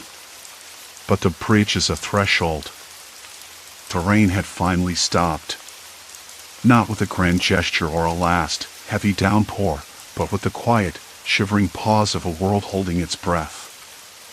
I stood at the edge of the suspension bridge, soaked through, shivering in the cold that wasn't quite from the weather. It was something deeper. Something lodged in my chest that I couldn't shake. I stared across the swaying cables, the wetwood slick beneath my boots, the river churning dark and angry below. The other side. That impossible landscape. I'd been wrong all along to think it was just a bad map, or some trick of light and weather. No, it was something else. Something wrong. The trees, the hills, they didn't belong. Not here. Not anywhere I'd ever known. The air was different too. Not just the smell, though it was like a mix of damp earth and something acrid, like burnt rubber, or maybe old engine grease. It clung to my nostrils, a slow, creeping poison. The wind carried it, weaving between the cables, tugging at my jacket as if trying to pull me forward or keep me back. I couldn't tell which. I took a deep breath. The air tasted strange, metallic, sharp. I blinked, trying to clear the fog in my mind. Each step I'd taken forward felt like I was sinking into a dream I didn't want to have, one where everything familiar twisted just enough to make me doubt my own senses. I wanted to turn back. I really did. But the bridge behind me seemed longer than before, the ropes groaning under weight that wasn't mine. The rain had washed away the trail I'd come from, and the storm had blurred the edges of any memory I had of the world I'd left. I was caught between then and now, between the safe and the unknown. And then I heard them. Voices. Faint, low, like a hum beneath the river's roar. I stopped, heart catching in my throat. The bridge creaked, a long groan that made my teeth chatter. I forced myself to listen. Hey! The voice was sharp, urgent. Closer now, cutting through the wet wind. I scanned the far side, straining to see through the mist and rain-pocked air. A figure emerged, no more than a shadow at first, but then clearer, a man, soaked through, his clothes hanging limp and dark. His eyes locked onto mine, panic flooding his expression. "You're not supposed to be here," he said, voice low, almost a whisper but laced with steel. "Nobody crosses after the storm." I swallowed. I'm just trying to get through." "I didn't know." "You don't know anything," he replied. "Nobody does." "Not really." The words sent a shiver down my spine, colder than the storm's chill. I took a cautious step forward. The bridge swayed beneath me, and I gripped the ropes, knuckles white. "Why? Why can't I cross?" He hesitated, eyes darting around like he was afraid of being overheard. Then he said, almost reluctantly, "Because what's on the other side isn't meant for you. It's not meant for anyone who belongs over there." I frowned, confusion knotting in my stomach. "Belongs?" He shook his head, stepping closer now. "It's complicated. The map's wrong because the place itself is wrong. The land shifts. The people," his voice dropped to a harsh whisper. "They change. You don't want to be part of that." I swallowed hard, the taste of rain and metal thick on my tongue. "What do you mean, people change?" "I've seen no one but you." He looked away, then back, like deciding how much to trust me. "You will. And when you do, you won't recognize them. You won't recognize yourself." A cold knot formed in my stomach. The idea that the landscape wasn't just strange but alive in some perverse way, reshaping the people, twisting them into something else that was worse than any storm or isolation. It was a slow, grinding kind of horror, the kind that seeps into your bones. "Is there a way back?" I asked, voice barely louder than the wind. He shook his head. "Not unless you want to disappear. The bridge isn't just a crossing, it's a threshold. Once you step over, everything changes. The world you knew, the one you think you're in, it's gone." I wanted to argue, to say I could find my way, that I wasn't lost. But the truth pressed in on me like the cold, like the wet clothes clinging to my skin. I was lost. I was trapped between two worlds, neither of which I understood anymore. The man looked at me then, eyes searching, and for the first time, something like pity softened his gaze. "You have a choice. Stay on your side. Learn what you can. Or cross and become part of this place." I swallowed again. The rain had stopped, but the sky was still heavy, gray, the clouds thick and low. "I don't want to become." "This," I said quietly. "But I can't stay here either. Not like this." He nodded slowly, like he understood more than he let on. "Then you have to find your own way out. It won't be easy. No one ever makes it without losing something." The wind picked up, rattling the cables, tugging at my jacket again. A single drop of rain fell from the sky, then another, and then the storm began anew, softer this time, the sky slowly opening. I took a step back, the bridge groaning beneath me. The man's eyes followed me, silent and watchful. "Thank you," I said, voice steady despite the tremor in my hands. He nodded once. "Be careful." I turned, stepping back toward my side of the bridge, the ropes humming and creaking underfoot. The landscape behind me was familiar again, at least in some ways, but the memory of the other side clung to me like a shadow I couldn't shake. The storm faded, the river calmed, and the world seemed to settle back into place.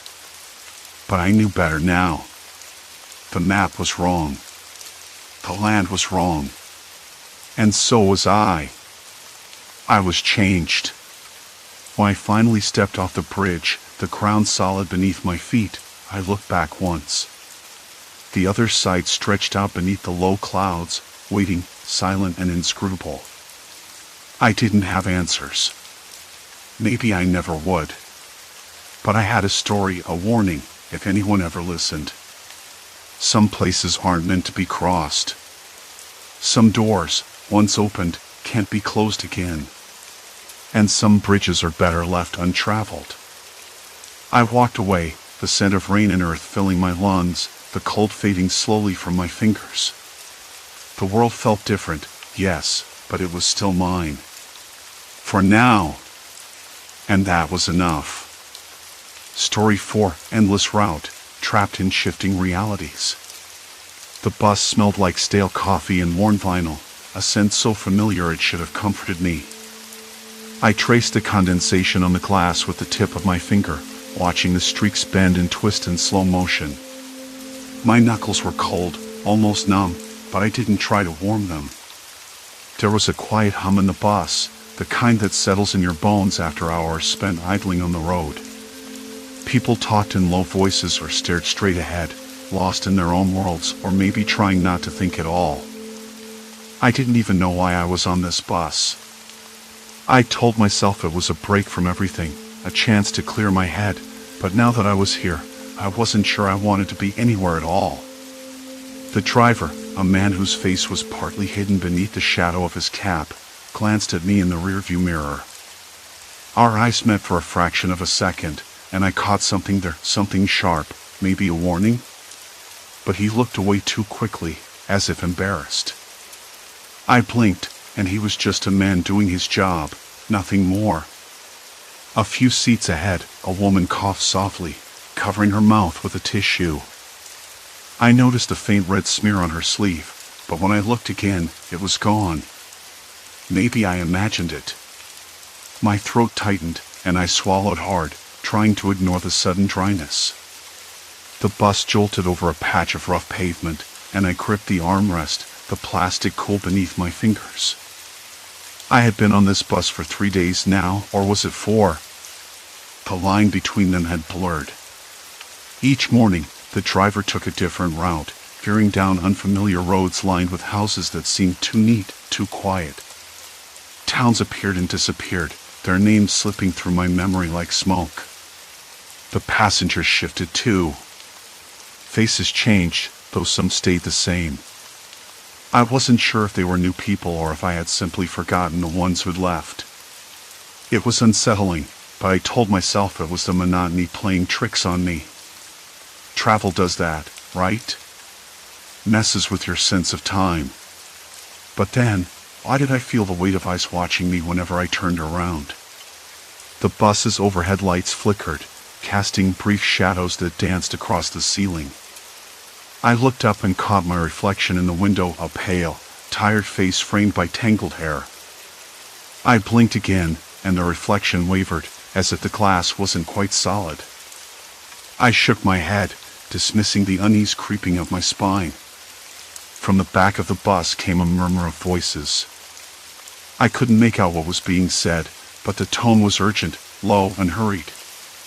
I strained to listen, but the words dissolved before they reached me. A man near the aisle shifted in his seat, glancing nervously toward the rear. He rubbed his hands together as if trying to warn them not that the bus was cold, but something about his movements was off, too fast, too jerky. He caught my eye and smiled, but it didn't reach his eyes. I looked away quickly, feeling suddenly exposed.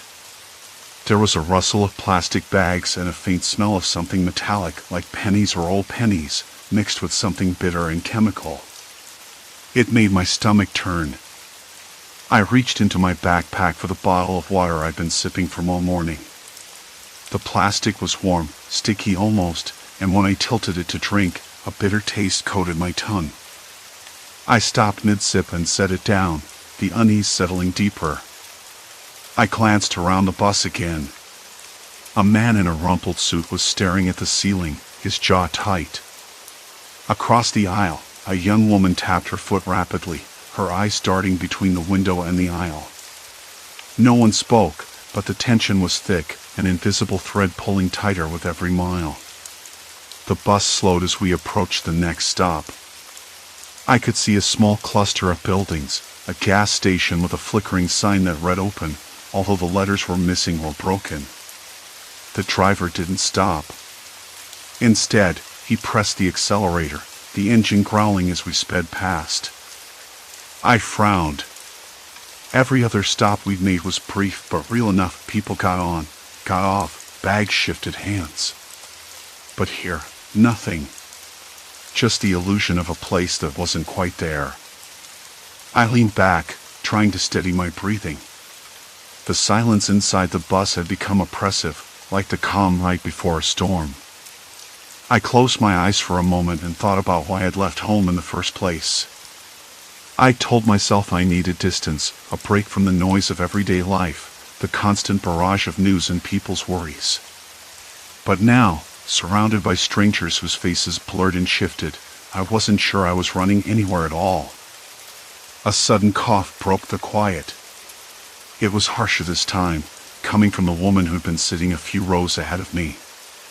She hunched forward, covering her mouth with a trembling hand. Then she pulled a small cloth from her bag and pressed it to her lips. Her eyes were glassy, unfocused. A bead of sweat traced a slow path down her temple despite the cool air inside the bus. No one moved. No one said a word. The bus rolled on. I wanted to speak, to ask if she was all right, but my throat was dry, my voice caught somewhere between curiosity and fear. Instead, I watched her carefully, the way her chest rose and fell unevenly. There was a tightness in my chest, an ache that I couldn't place. I looked away, blinking rapidly. The driver's voice crackled over the speakers, a recorded message, I realized belatedly. Please remain seated. Next stop will be announced shortly. His tone was flat, mechanical. There was no warmth, no reassurance. It felt like a command. I swallowed and shifted in my seat, suddenly aware of how cramped I was, how the fabric of my jeans rubbed rough against my skin. Outside, the landscape blurred again into indistinct shapes. Time felt elastic, stretched thin and snapping back without warning. I pulled my jacket tighter around me. The bus's interior lights dimmed for a moment, then brightened again. The woman coughed once more, quieter now, almost polite. I caught the faintest scent of something else on her breath, a sharp, metallic tang that made the hairs on my arms stand on end. I tried to focus on something ordinary, a bird calling somewhere beyond the window, the distant hum of a passing car, but my mind kept circling back to her, to the strange, flickering reality of this ride. Who were these people?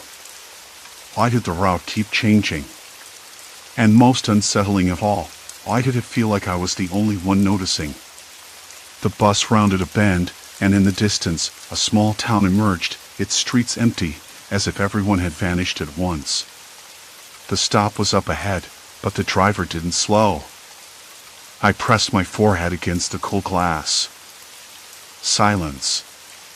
Complete silence. Until the bus engine hummed again, swallowing the quiet and carrying me forward into whatever came next. The bus didn't slow.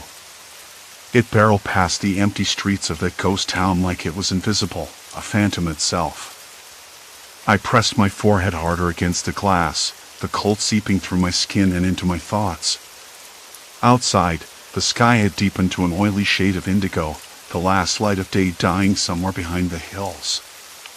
Inside the bus, a low murmur of voices, half conversations, half whispers, swirled around me, but I couldn't catch the words. My eyes kept drifting back to the woman who'd coughed. She leaned forward slightly, her hand gripping the armrest with white-knuckle tension. The metallic tang on her breath was still there, faint but unmistakable. It clung to the air around her like a warning I couldn't quite decipher. I wanted to ask her what was wrong. Instead, I swallowed hard and looked away. The bus's fluorescent lights flickered again, casting long, jittering shadows that danced like nervous insects along the ceiling. I tried to focus on something else. Anything else. The smell of stale upholstery, the faint buzz of the overhead fan, the faint scratch of tires on asphalt.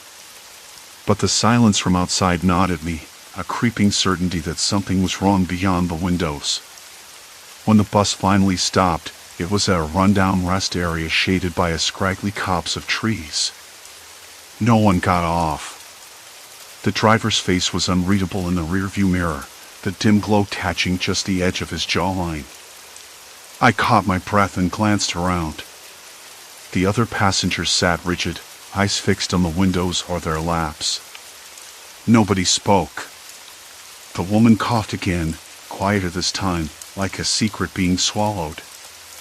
I waited a moment, then stood and moved toward the back of the bus. The air back there was thicker, heavier. I took slow, deliberate breaths, trying to steady the pulse hammering in my ears. The seats were worn, the fabric pilled and rough under my fingers. I sat beside a man with a gray beard, his eyes closed, but his chest rising and falling irregularly. Something was off. "Hey," I said softly. He didn't answer. I nudged his shoulder gently. His eyes fluttered open, glazed and unfocused. "Are you okay?" He blinked, then shook his head faintly, lips parting as if to speak, but no sound came.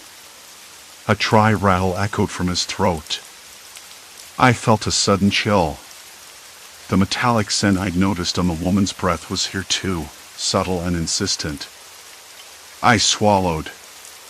Something was spreading. And it wasn't just in the air.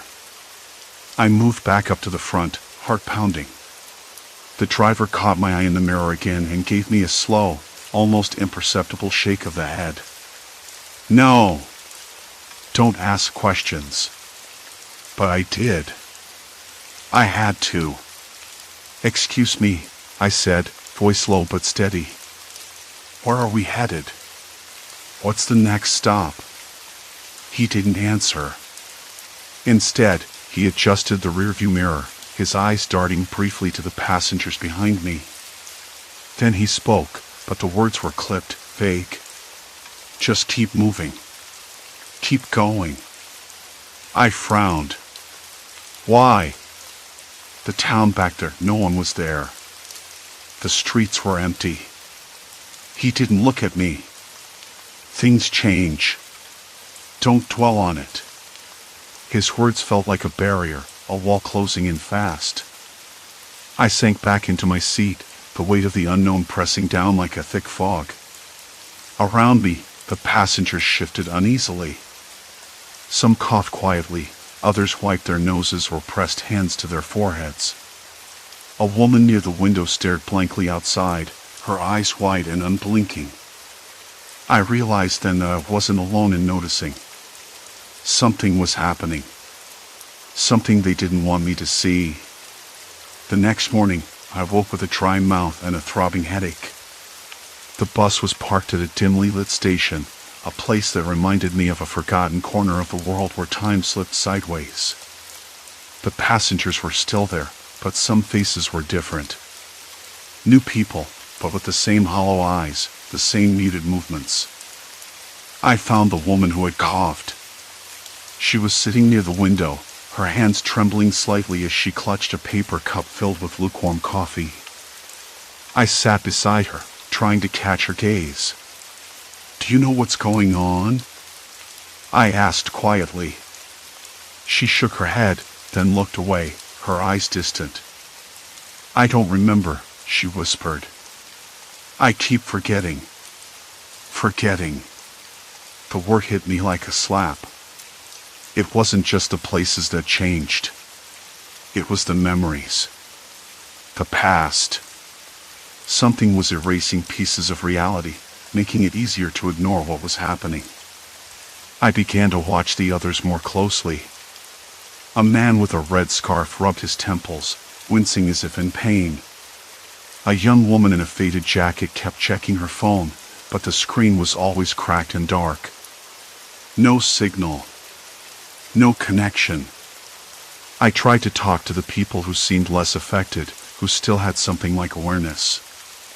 But their answers were evasive, cautious. They kept looking over their shoulders, whispering about the symptoms and the spread, but always stopping when I pressed for details. One passenger, a tall man with wire-rimmed glasses, finally spoke to me in the quiet hum of the bus's engine. "It's not a virus," he said. "At least, not in the way you think. It's something else. Psychological, maybe. A breakdown.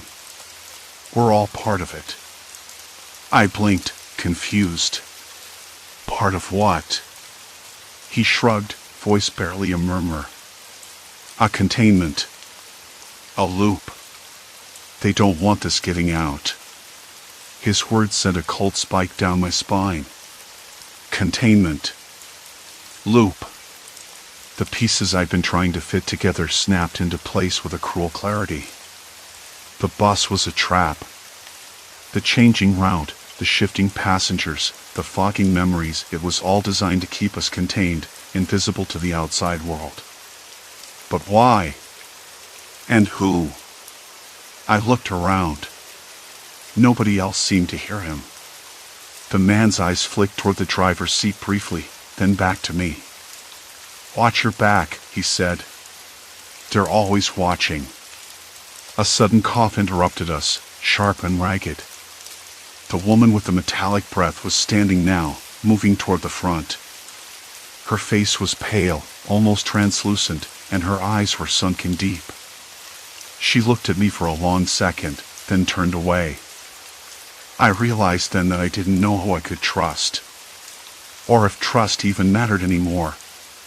The bus pulled away from the station, rolling back onto a highway that looked like it had been scraped clean of life. The sky was a dull gray, the wind carrying the faint scent of rain and something else, something metallic and sickly sweet. I gripped the edge of my seat as the bus sped forward, the landscape outside melting into a blur of shadows and silence. A cold, unnatural quiet clung to the air as the bus lumbered through the fog-shrouded streets. I leaned back, eyes closed, trying to piece together what little I had learned. The epidemic was real, but it wasn't just a disease. It was a system, a carefully engineered silence wrapped in forgetting and fear. And I was the only one who seemed to remember. But for how long? A sudden shudder ran through the bus, a lurch that sent a few passengers murmuring uneasily. I opened my eyes just in time to see the driver glance back again, his face unreadable, his hand steady on the wheel. The bus rounded a bend. The road ahead disappeared into a tunnel of trees, dark and endless. And whatever waited beyond, I knew it wouldn't be good. The bus hummed its tired drone, tires rolling over cracked asphalt that blurred into the gray, empty horizon. Outside, the sky was a dull, bruised color, like fading bruises on skin, nothing to anchor the day or night. I stared out the window, but the landscape was a smear, shapeless, unwelcoming. My hands gripped the edge of the seat, knuckles white, trying to steady the tremor I couldn't shake. The man with the dark eyes, the one who whispered they're always watching, had slipped back into his seat, blending into the shadows of the bus like a ghost I wasn't sure was real. I glanced at the woman with the metallic breath. She was still standing near the front, though no one else seemed to notice her pale, hollow face.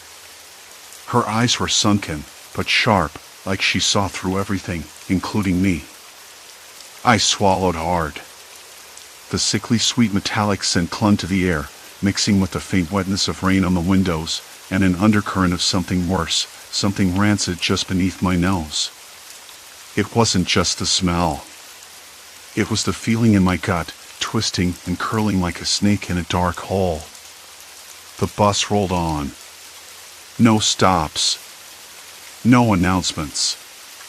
Just a steady, relentless motion forward, like we were all being carried deeper into something we couldn't escape. I tried to piece it all together. The disappearing passengers, the shifting route, the fog in my own mind. Each day, the faces changed just enough that I couldn't be sure who was real. Or what was real.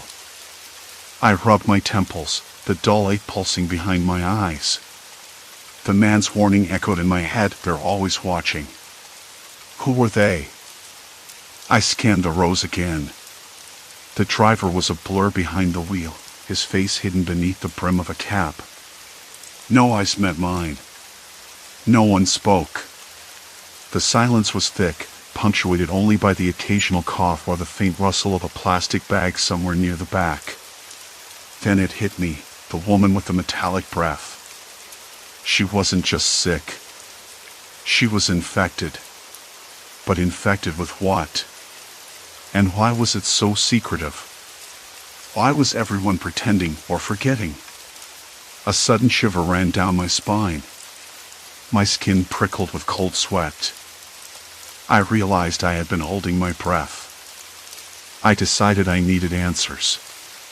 If this bus was a trap, if the epidemic was real and spreading silently among us, I had to find a way to understand it before it was too late. I stood up slowly, trying not to draw attention.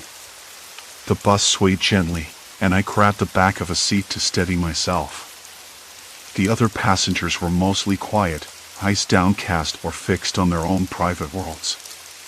I moved toward the front where the woman stood, her face still pale, her eyes flicking up to meet mine for a split second. That look, intense, almost pleading, sent a jolt through me. She turned away quickly, disappearing into the front corner of the bus. "Hey," I whispered, barely audible over the engine's hum. No response. I edged closer to the driver's compartment, where the man with the dark eyes sat. His gaze was sharp, watching me like a hawk. "You're looking for answers," he said quietly, as if reading my thoughts. I nodded, swallowing the lump in my throat. He leaned in, voice low. "There's no going back now. Once you see what's really happening, you're part of it." I blinked, confused and terrified all at once. "What do you mean?" "The epidemic," he said.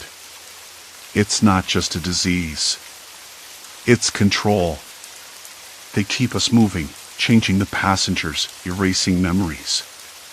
The bus is the cage. The route is the boundary." I looked out the window again, the landscape still endless gray. No towns. No signs of life. Just emptiness stretching out in every direction. "Why?" I asked. "Why trap us like this?" He shrugged. "Because the outside world can't know. Because if they do, it all falls apart." The woman with the metallic breath coughed again, harsh and ragged. The sound was close, too close. I turned and saw her standing just behind me, her eyes fixed on the floor, her body trembling. I wanted to help, but something stopped me. Fear? Uncertainty? A growing sense that whatever was happening wasn't just about sickness. It was about power. Control. The slow, suffocating erasure of who we were. Suddenly, the bus jolted sharply, throwing me against the seat in front of me. The lights flickered.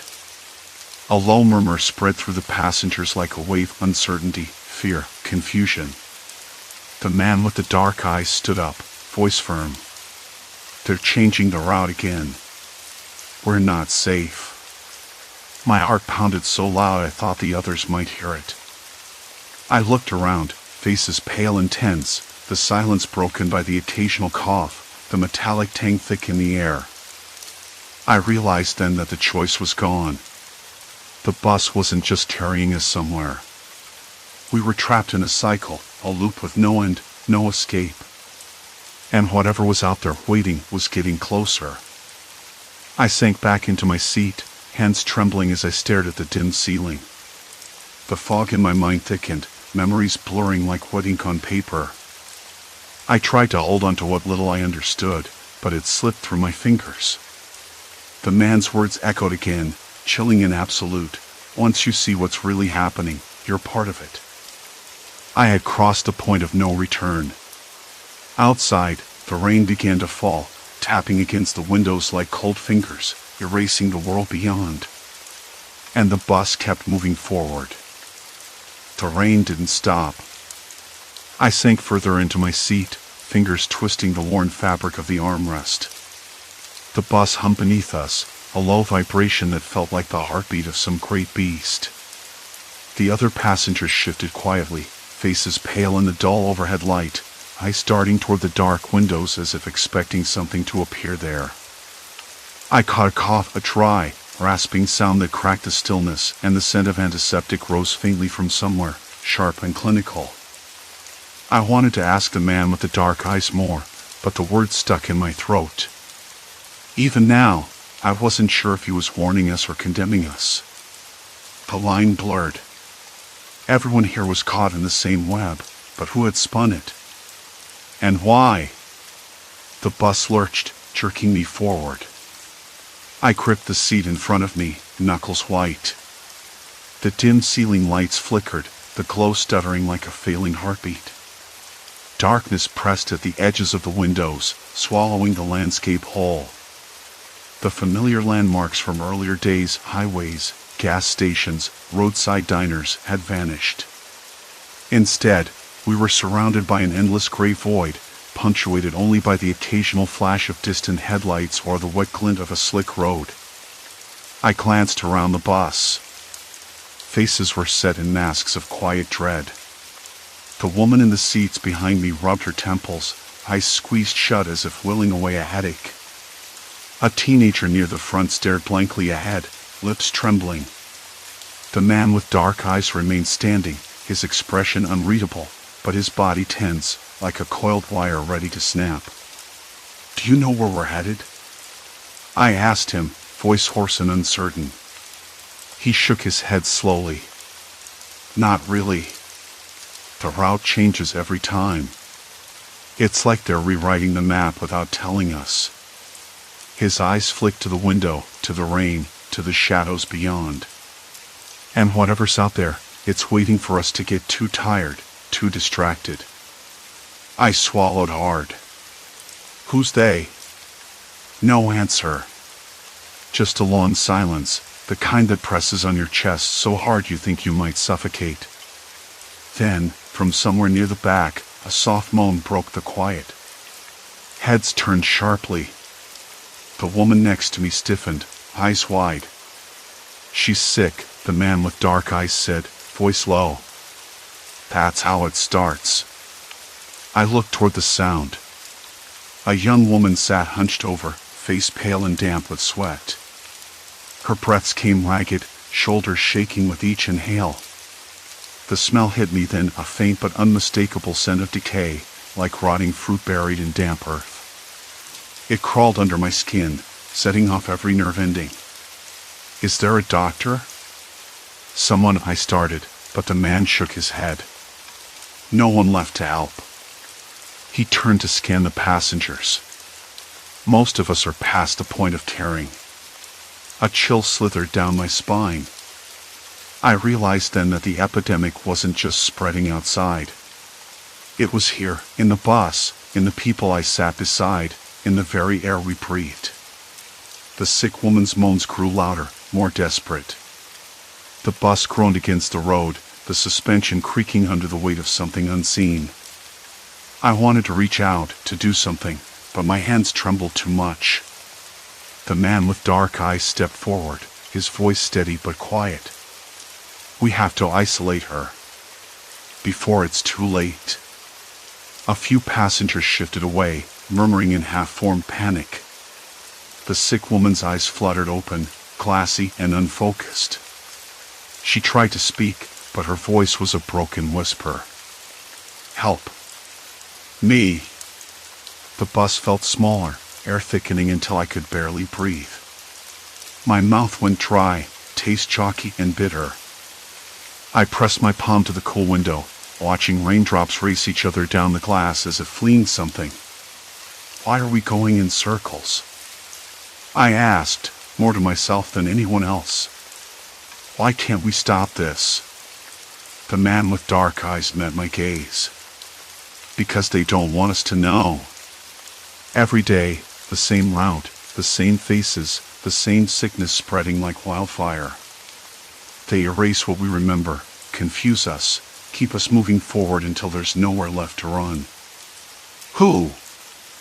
I pressed again. His lips pressed into a thin line. Does it matter? Whoever controls this government, corporation, some shadow group, they're counting on our silence. Our confusion. I wanted to argue, to scream, but the words caught in my throat.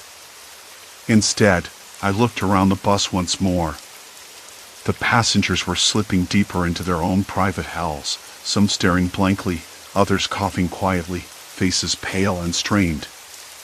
A man near the emergency exit wiped his nose with a trembling hand, eyes darting nervously to the door as if planning an escape that didn't exist.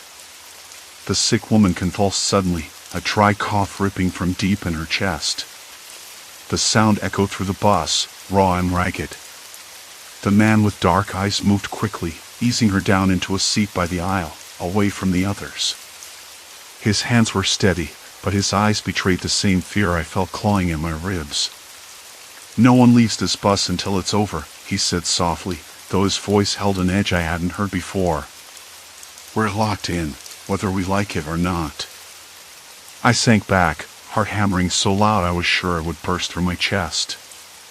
The fog in my mind thickened again, memories slipping like water through fingers. Each day bled into the next, a loop with no escape.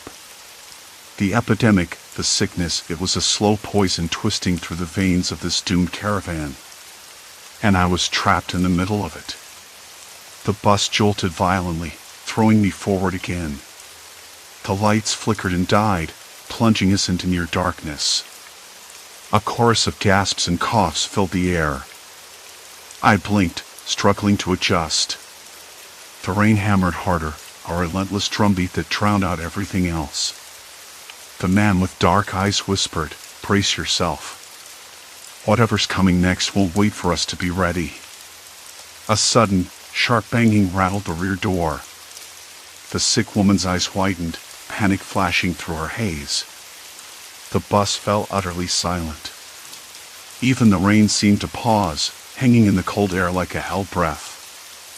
I pressed my back against the seat, hands clammy. The sound came again, rapid, urgent. Something outside was pounding, trying to get in. "Who's there?" someone called out, voice trembling. No answer. Just a relentless tapping, like fingers drumming out a warning. The bus felt like a cage, closing in with every heartbeat. I knew then that the unknown wasn't just waiting for us outside. It was already inside, and it was coming closer. I swallowed hard, the bitter taste of fear settling on my tongue. The loop was tightening. The sickness was spreading. The bus smelled like stale coffee and damp fabric, a scent I'd come to associate with this endless journey. Outside, the sky was a dull gray, the kind of overcast that sucked warmth from the air and left everything feeling brittle. I pressed my forehead against the cold window, watching the trees blur past like ghosts. Somewhere beneath the surface of this familiar scene, I knew the truth was waiting, but it wasn't ready to let me in yet. I had been on this bus for what felt like forever. Days, maybe weeks. Time folded in on itself, looping back, erasing and rewriting everything I thought I knew. The passengers shifted like shadows, some were gone, others appeared out of nowhere. Conversations restarted mid-sentence, names slipped from my mind only to surface with a jolt later. I was a passenger on a route that circled around a hidden fever, a sickness spreading quietly, invisibly, and no one wanted to say its name. This morning, though, something was different. The air inside the bus was heavier, charged with a tension I couldn't place. I sat quietly, trying to make sense of the faces around me. There was the woman with the tired eyes who always knitted something. Today, her hands trembled, and the needles clicked out of rhythm. Across the aisle, a man coughed into his sleeve, a dry rasp that scraped the silence raw. I noticed the way his skin looked pallid under the dim fluorescent light, a shade too gray. It was subtle, but I caught it. When the bus stopped for the usual break, I got off and walked a few steps away, pulling my jacket tighter against the chill. The smell of gasoline mingled with the faint, metallic tinge of something else, sickness, maybe. I swallowed hard. The bus driver, a thin man with a permanent crease between his brows, leaned against the wall, staring at the ground. His face was unreadable, but when our eyes met, there was a flicker of something, fear? Guilt, before he looked away. "I know why you're here," he said abruptly, voice low. I blinked, surprised. "What do you mean?" He shrugged, a slow, deliberate movement. "You're not supposed to remember. Not fully. Not all at once." The words hit me like a punch to the gut. "Why? What's happening on this bus?" He glanced around nervously, then leaned closer. "There's a sickness. It's spreading. Quietly. People don't want to face it, so they pretend it's not real. The company that runs this route, they don't want to admit it. They keep looping the route, keep erasing memories so no one can track the spread. It's control." I swallowed again, the taste of bile rising. But why me? Why am I here, stuck in this loop? He shrugged again, more helpless than before. "Because you notice. You remember. You ask questions. Most just go along, forget. You're the problem." His words echoed in my mind as I stepped back onto the bus. The seats seemed smaller, the ceilings lower, the air thicker. I looked around, noticing for the first time how few people were truly awake in any meaningful sense. Most were slumped, eyes glazed, trapped in their own private fog. The knitting woman had stopped. She stared at her hands, unmoving. The coughing man slumped forward, head resting against the window. I felt the weight of it all settle deep in my chest. This wasn't just a bus ride. It was a prison. A slow-moving coffin. And I was running out of time. The rest of the day passed in a blur. I tried talking to people, to break through the haze, but it was like shouting underwater. Their eyes flickered with recognition, then slid away like smoke. Even the bus driver disappeared at some point, swallowed by the dim corridors of the bus. I was alone with the quiet, the hum of the engine, and the growing knot of dread twisting inside me. When night fell, the bus stopped at a small, forgotten town.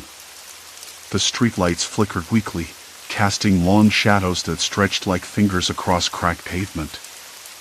I stepped off, the cold biting into my skin. The silence was oppressive. No cars, no dogs barking, no life. Just the faint rustle of dry leaves and the distant drip of water from a broken gutter. I wandered toward a diner at the edge of town, its neon sign buzzing faintly, peeling paint on the walls. Inside, the air smelled of burnt coffee and old grease. A few patrons sat hunched over cups, faces lined with exhaustion. The waitress, a woman with tired eyes and a forced smile, brought me a coffee without a word. I caught her glance in the mirror behind the counter. There was recognition there, a flicker of something unspoken. "You don't belong here, do you?" she asked softly. I hesitated. "No, I don't." She leaned closer, voice dropping. "They've been coming through here for weeks. Sickness spreading. People don't want to talk about it, but it's real. And it's not just the bus. It's everywhere." I nodded, the pieces falling into place. The loop, the memory wipes, the silent epidemic, it was all a grim attempt to hide the truth, to keep the world from unraveling. "I'm trying to get out," I said, voice barely above a whisper. "Find the end of the route." She smiled sadly. "There is no end. Not really. But you can break free. You have to want it more than they want you to stay." Her words stayed with me as I returned to the bus. The engine rumbled to life, the doors hissed shut. I took a deep breath, steadying myself. No more running in circles. No more forgetting. I stood up, moving to the front, where the driver's seat was empty. The controls gleamed under the harsh lights, buttons and levers waiting. I reached out and touched the steering wheel, rough leather, cold metal, and made a decision. I would take control. The bus lurched forward, but this time I wasn't just a passenger. I scanned the route on the faded map pinned near the dashboard, tracing lines with my finger. The roads twisted and doubled back, but beyond those loops was something new, a place I hadn't seen before. A town that wasn't on the schedule, a stop that might mean freedom. Hours passed. The night deepened, and the bus moved steadily along the empty highway. The passengers stirred, some waking fully for the first time. Eyes met mine, wide and uncertain. Whispers floated through the cabin, questions without answers. I spoke softly, "We're getting off this loop. Together." A ripple of hope passed through the crowd, fragile but real. The knitting woman smiled faintly, the coughing man straightened, and the bus driver, reappearing at the door, nodded as if passing a silent baton. When dawn broke, the bus pulled into a small station bathed in golden light. The air was crisp, carrying the scent of pine and fresh earth. Story 5, beneath the still lake, deadly hidden currents. The sky was the kind of pale gray that made colors seem distant, like they belonged to someone else's world. The place was smaller than I had imagined, but it had a quiet charm. Weathered with siding with peeling white paint, a crooked chimney that looked like it had survived a dozen winters, and windows that caught the fading light with a dull gleam.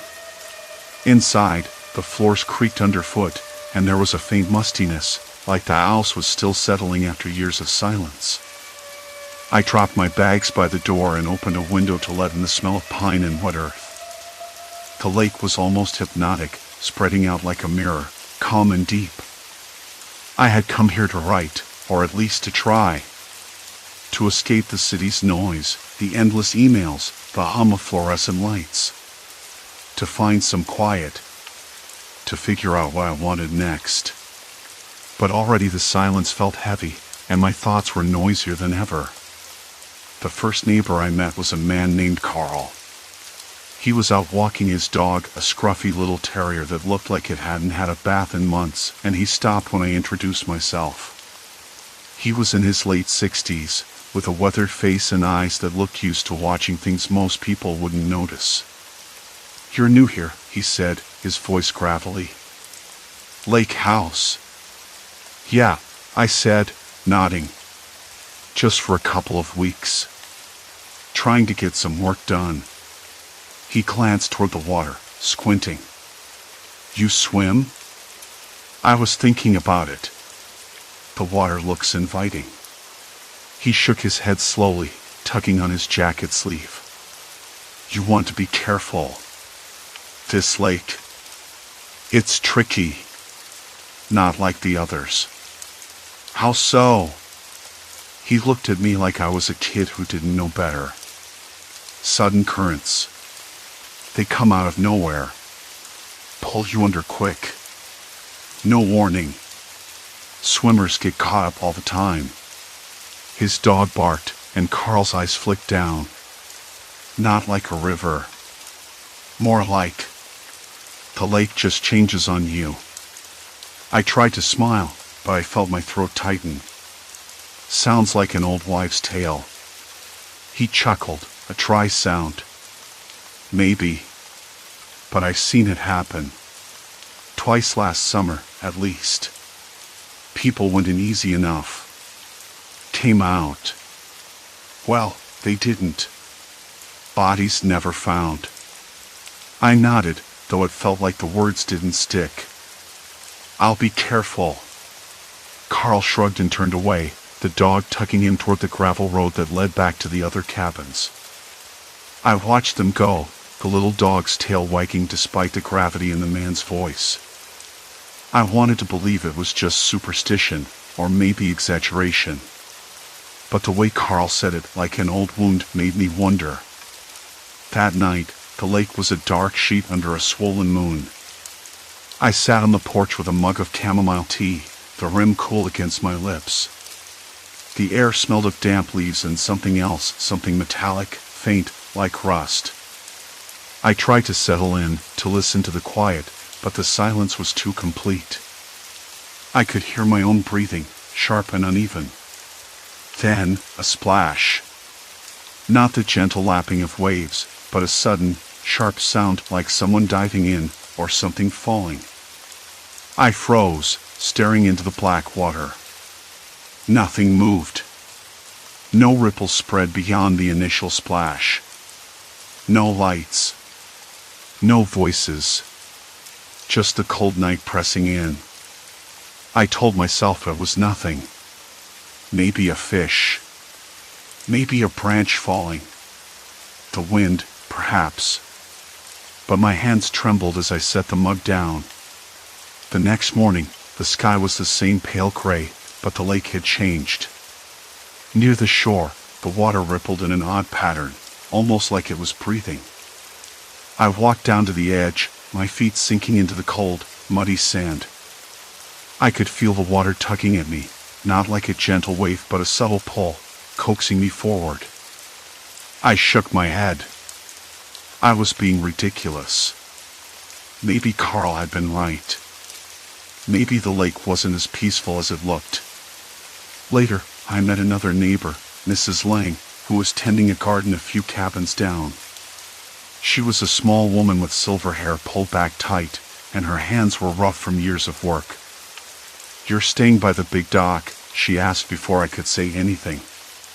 "Yes," I said. She wiped her hands on her apron and looked me over. "Be careful swimming there. The currents get worse near the dam. It's old and not well maintained." "Dam?" She nodded. "Keeps the water level steady, they say. But sometimes it releases water suddenly. Swimmers get caught if they don't see it coming." I frowned. Why wouldn't they warn people? She shrugged, glancing around like she didn't want to be overheard. "It's not official. No signs, no notices. Folks around here just know to be wary." I wanted to press her for more, but something in her face, a mix of caution and resignation, made me stop. Instead, I thanked her and walked back to the house, my mind buzzing. That afternoon, I stood at the dock, watching the water. The lake looked calm, but I could feel that pull again. It was subtle, like a secret whisper beneath the surface. I leaned over the edge, the wood rough under my palms, and stared down into the dark depths. Something shifted. The water near the dam churned briefly, a sudden swell that disappeared as quickly as it came. I blinked. A trick of the light? Or something else? I wanted to believe it was nothing, but the lake was already telling me otherwise.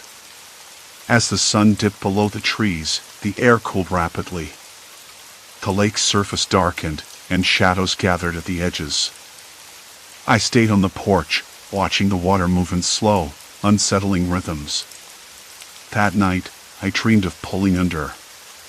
The water rising, cold and heavy, dragging me down beneath the surface.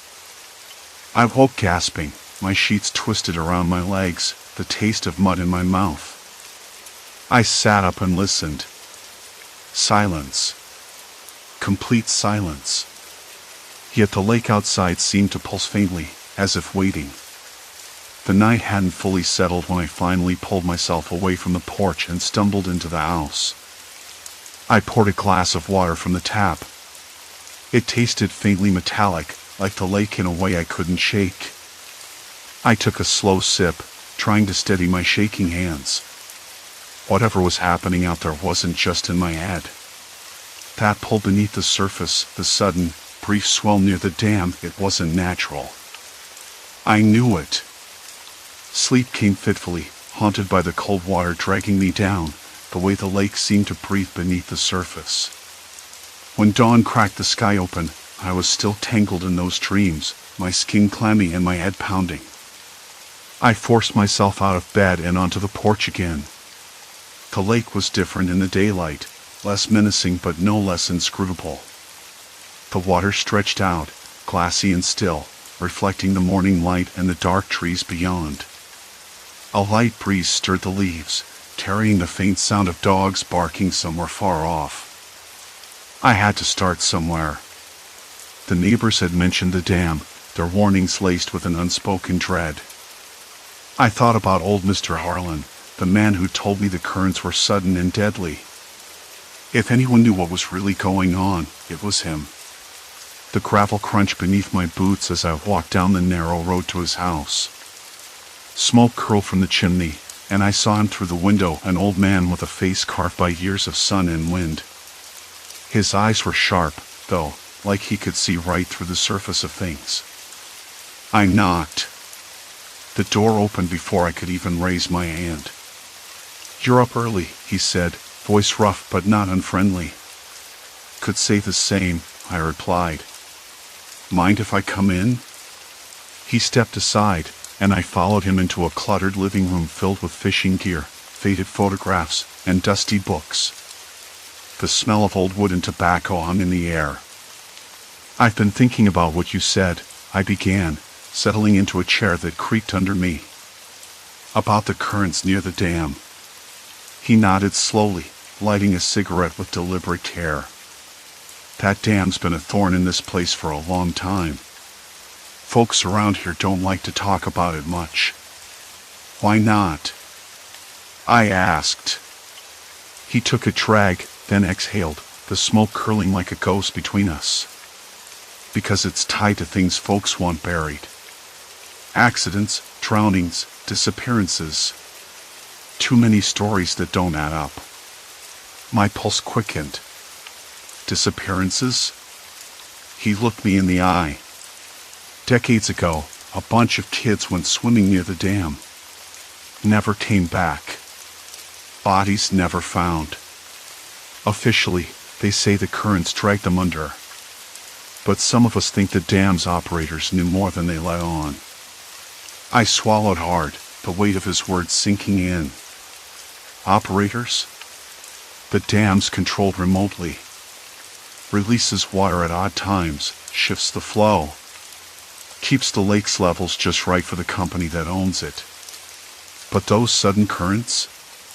They're not just natural tides. They're deliberate. I frowned. Why would anyone do that? He shrugged, his fingers trembling slightly. To cover up what happened years ago. To keep people from poking around. A cold knot tightened in my stomach. This wasn't just about dangerous currents or a quiet lake house anymore. It was about something darker, something people had worked hard to hide. Before I could ask more, his eyes darted toward the window. "You hear that?" I listened. At first, just the usual sounds, the wind in the trees, birds calling. Then, faintly, a mechanical hum from the direction of the dam. Low and steady, like a machine waking up. Probably just the pumps, he muttered, but his voice held a note of unease. I glanced at my watch. It was almost noon.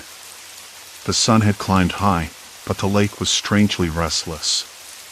Tiny ripples chased each other across the surface, and the water near the dam looked darker, as if something stirred beneath. I stood, feeling a sudden urgency. Can you show me the dam?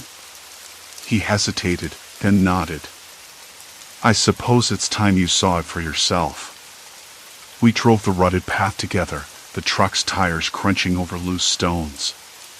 The closer we got, the louder that hum became, vibrating through the air like a distant machine heartbeat.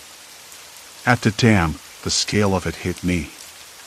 Concrete walls stretching wide, gates partially open, water spilling over with a force that made the air thick with mist and cold spray. The smell here was sharper, wet concrete, algae, something metallic and old. Mr. Harlan pointed to a small control shack set back from the edge. That's where they manage the releases. Not many people get inside. I peered through the grimy windows. Inside, dials and levers lined the walls, lifeless now but clearly functional. A faded sign warned of authorized personnel only. Ever been in there? I asked. He shook his head. Never. But I know who has. The name came out quietly, and I didn't recognize it. Why? Because they're the ones pulling the strings. Keeping the currents unpredictable, keeping the truth buried. I swallowed, feeling the cold lake water pulse in my veins even from here. The dam wasn't just a piece of infrastructure. It was a barrier between the surface and what lay beneath, between memory and oblivion. As we turned back toward the truck, a sudden splash echoed from the water below. We both froze, eyes snapping to the lake's dark mirror. For a moment, nothing moved. Then the water stilled again, as if nothing had happened at all. I glanced at Mr. Harlan. His face was pale, his jaw tight. You're going to need more than warnings if you want to get to the bottom of this. Back at the house, the afternoon sun felt weaker, as if the shadows were stretching longer than they should. I sat by the window, the hum of the dam still echoing in my ears, and pulled out my notebook. The water wasn't just restless. It was alive with secrets, and I was starting to understand that the lake had been waiting for someone to ask the right questions. Only now, I wasn't sure I wanted the answers. A sudden knock at the door jolted me from my thoughts. I hesitated, then stood, the floor cold beneath my bare feet. No one should be visiting at this hour. I opened the door just enough to peek out. But there was no one there. Only a folded piece of paper resting on the doorstep, heavy with damp. I picked it up, the edges soggy and the ink smudged. The handwriting was hurried, almost frantic. Leave before the water claims you too. The warning was clear. And so was the choice, walk away or dive deeper into the dark currents pulling at this place. I folded the note carefully, the words burning in my mind. Some things were better left beneath the surface. But I couldn't turn back now. The note burned in my palm long after I shut the door. I could still see the jagged, hurried script, leave before the water claims you too. It was the kind of warning you don't ignore, the kind that scrambles your thoughts into a frantic scramble, but I wasn't about to fold. Not now. I sat back down by the window, the lake stretched out like a dark wound beneath the moonlight, restless and whispering secrets I wasn't sure I wanted to hear. The hum of the dam throbbed in my ears again, a mechanical heartbeat beneath the quiet night. I pulled my notebook closer, the pages already crinkled from earlier scribbling. Every word from the neighbors, every odd glance, every warning, the pieces were fitting together, but the picture was darker than I'd expected. The currents, the sudden pulse beneath the surface, they weren't random. Not natural. No! Someone was controlling the lake. I rubbed my eyes, the fatigue settling in like a weight. It was late, but sleep wouldn't come. Not with the gnawing feeling that I'd stumbled into something much bigger than a simple isolated lake house story. I decided I couldn't wait till daylight. The dam. It had to be the key. I grabbed my jacket and slipped outside, the cool air sharp against my skin.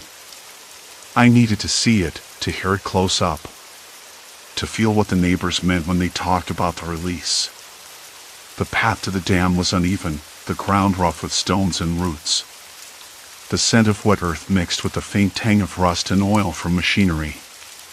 Somewhere nearby, a distant frog croaked, and the lake's surface shimmered under the moon, restless as ever. The dam was bigger than I imagined, an imposing concrete structure that cut across the narrowest part of the lake. Its wall was slick with moss and algae, the water churning fiercely at its base. I stepped closer, the sound of rushing water filling my ears, drowning out everything else. Then I saw it.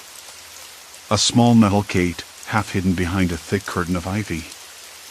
It was open slightly, and through the gaps, I could glimpse a valve wheel, rusted but functional. My pulse quickened. Someone had opened it recently. The water was moving, shifting, being forced this way and that. A noise behind me made me jump.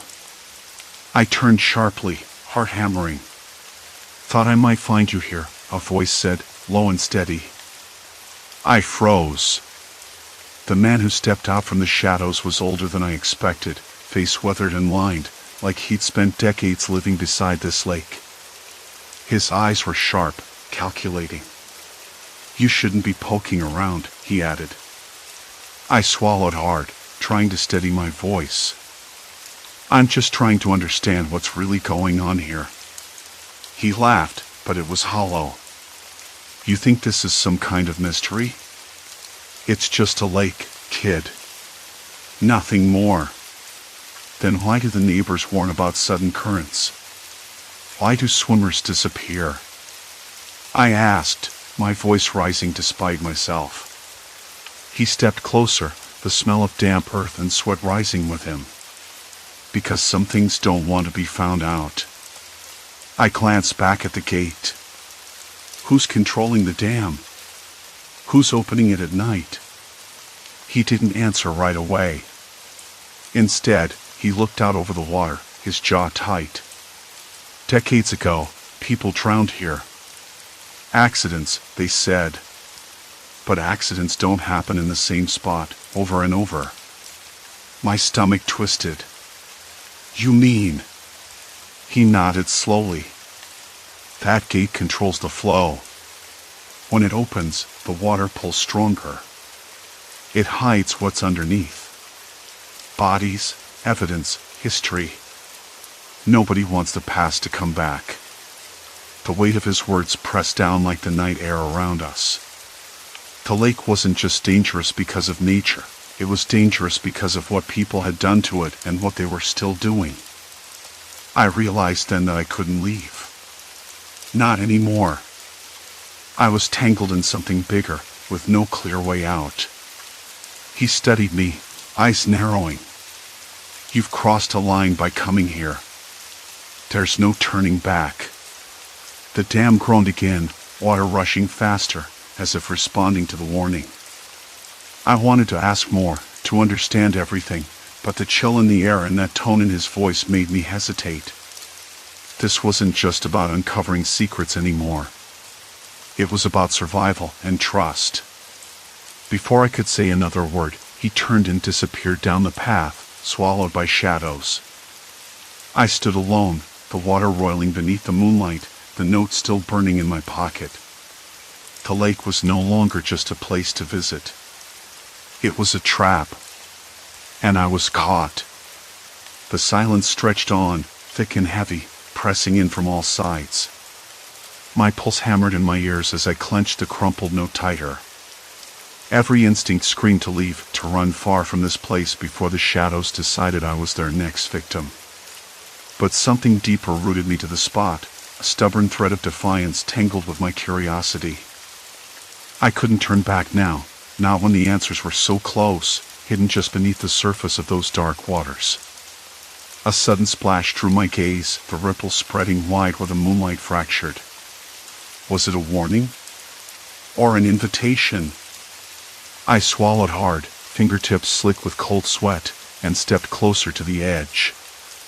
Whatever was waiting beneath the lake's glassy mask, I knew I had to face it. The night held its breath, and so did I. The splash came again. I stepped closer to the water's edge, toes sinking into the gritty sand, and the chill seeped through my worn sneakers. The lake looked calm, almost inviting, but there was an undercurrent of menace I couldn't shake. It wasn't just the water itself, it was something buried beneath. Something waiting. I pulled out the note again, reading the hastily scribbled words under the flickering porch light behind me. They control the flow. The dam hides the truth. Look beneath. The penmanship was jagged, desperate. Whoever wrote it wanted me to know. To see. Look beneath, I muttered. The phrase echoed in my head, louder than the night's sounds, the distant call of an owl, the rustling leaves, the soft lapping of water against the shore. Look beneath. But beneath what? The surface? The lake? The history buried under decades of silence? My pulse hammered harder. I glanced back at the house. Lights flickered in the window, then went out. The isolation felt sharper, the shadows longer. I wasn't just alone out here anymore. I was exposed. I swallowed hard, tasting the bitterness of fear, or maybe it was determination. I couldn't leave this tangled. Not after overhearing the neighbors' warnings, not after the stories about sudden currents, sudden disappearances. Something was wrong here.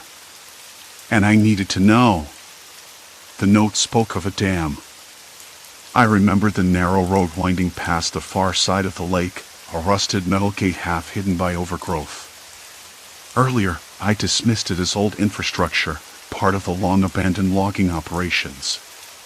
But now, it made sense. The shifting tides, the mysterious pull beneath the surface, they weren't natural. They were engineered. I decided to find that dam. The night air grew colder, a dampness settling into my bones as I made my way along the shoreline, boots crunching on gravel and twigs. My breath puffed out in short bursts, mingling with the faint scent of wet earth and something else. Oil? Machine grease? The smell was faint but unmistakable. The gate came into view, looming like a silent sentinel. The metal was corroded, flakes falling away in the faint breeze. I pushed against it. Locked. Of course. I crouched down, inspecting the ground. Fresh tire tracks led away from the gate, disappearing into the darkness toward a small service road. Someone had been here recently. Someone who wanted to keep this place functional. I debated for a moment. Should I follow the tracks? Or go back and try to get help? The note was clear. They control the flow. Who were they? The neighbors? The local authorities?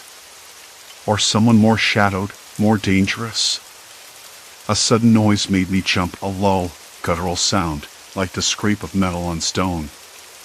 I whipped around, heart in my throat. Nothing but the night. The lake's surface rippled again, as if the water itself was breathing. I shook my head, trying to steady my thoughts. I was losing focus. The chill made my fingers numb. I rubbed them together, wincing as the rough note crumpled further. I needed a plan. Back near the house, I remembered the basement door I'd noticed earlier, half ajar and dark. It hadn't been open when I arrived. Could it be connected? Maybe the dam controls weren't outside but inside. Maybe the secrets were hidden underground.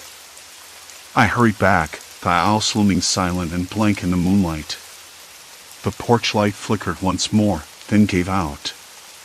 Darkness swallowed me whole as I pushed the door open and stepped inside. The basement smelled of damp plaster and old wood. The air was thick, almost suffocating. My footsteps echoed on the concrete stairs, slow and deliberate. At the bottom, a faint hum vibrated through the floorboards, a mechanical pull steady and unyielding. I flicked on my phone's flashlight. The beam cut through the darkness, landing on a series of rusted pipes and valves, old, but clearly still operational. Water dripped somewhere in the shadows, steady and cold. I followed the pipes, tracing them to a heavy metal door inset into one wall. It was sealed tight, but not locked. I hesitated, fingers trembling as I pushed. The door creaked open, revealing a narrow corridor lit dimly by a single, swinging bulb. The air was colder here. The hum grew louder, a low vibration that seemed to pulse with purpose. I stepped inside, feeling the walls close in, the darkness pressing from all sides. Halfway down the corridor, I found a control panel, dusty but functional. The labels were faded, but I recognized the words, water release, flow regulator. My fingers brushed the controls, and a sudden realization hit me like a punch to the gut. The dam wasn't just a relic, it was active. Someone was manipulating the lake's currents, releasing surges of water to create those deadly pulls, the ones that had drowned the swimmers. But why? What were they hiding? Then I heard it, a soft shuffle from the shadows behind me. My breath caught. I spun around, the flashlight beam slicing through the dark. A figure stood there. Tall, thin, face obscured by shadow. The air thickened with tension, the silence between us sharp and suffocating. "You shouldn't be here," the voice came, low and steady, but with an edge I couldn't place. "They don't like visitors poking around." "Who are they?" I swallowed hard, trying to keep my voice steady. The figure stepped closer, the light catching the glint of ice cold and unblinking. "People who keep the lake safe. By any means necessary." I wanted to run, to scream, to demand answers, but my legs felt rooted. The corridor seemed to narrow, the walls closing in with every breath. "Safe?" I echoed. "By drowning people?" A bitter laugh. "Sometimes sacrifices have to be made," the figure said. "You think this place is just water and trees? It's history. Pain.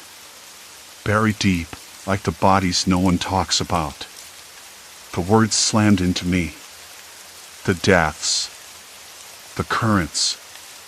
The dam's secret releases, they were designed to cover up more than just natural accidents.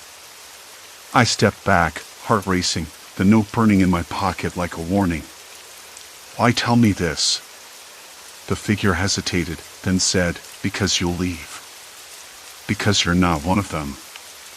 I wanted to believe that, but doubt gnawed at the edges of my resolve. I took a shaky breath. "I'm not leaving. Not until I know the truth." The figure's eyes narrowed. "Then be careful. The lake doesn't forgive curiosity." Before I could say another word, they turned and disappeared into the shadows, swallowed by the darkness I was still trapped in. Silence. Complete silence. My hands trembled as I closed the metal door behind me, sealing off the corridor. A cold breath whispered through the cracked window, carrying secrets that the walls seemed eager to forget. Outside, the lake awaited. Quiet. Still. Deceptive. And I knew the night was far from over. I didn't sleep that night. Not really. The metal door I'd closed behind me felt less like a barrier and more like a thin membrane, barely holding back the truth pressing against it. My fingers trembled as I sat on the cold concrete floor, the note still folded in my pocket, its edges crumpled from my grip. Outside, the lake was quiet, too quiet. The kind of quiet that makes you hold your breath, waiting for something to break the surface. Morning came slow, gray, like it wasn't sure it wanted to arrive. The first thing that hit me was the smell: damp earth, decaying leaves, and something sharper, metallic, like rusted iron hidden in the mud. I pulled on my boots, the laces tight enough to cut off circulation but not tight enough to stop the memories swirling in my head. The dam, the hidden corridors, the whispered warnings, all of it replayed in a loop that my brain refused to shut off. Out by the lake, the water lapped gently against the shore, shimmering silver in the weak sunlight. The surface looked calm, innocent even, but I knew better. I'd seen the mechanisms beneath, valves that opened and closed like the heartbeat of some monstrous secret.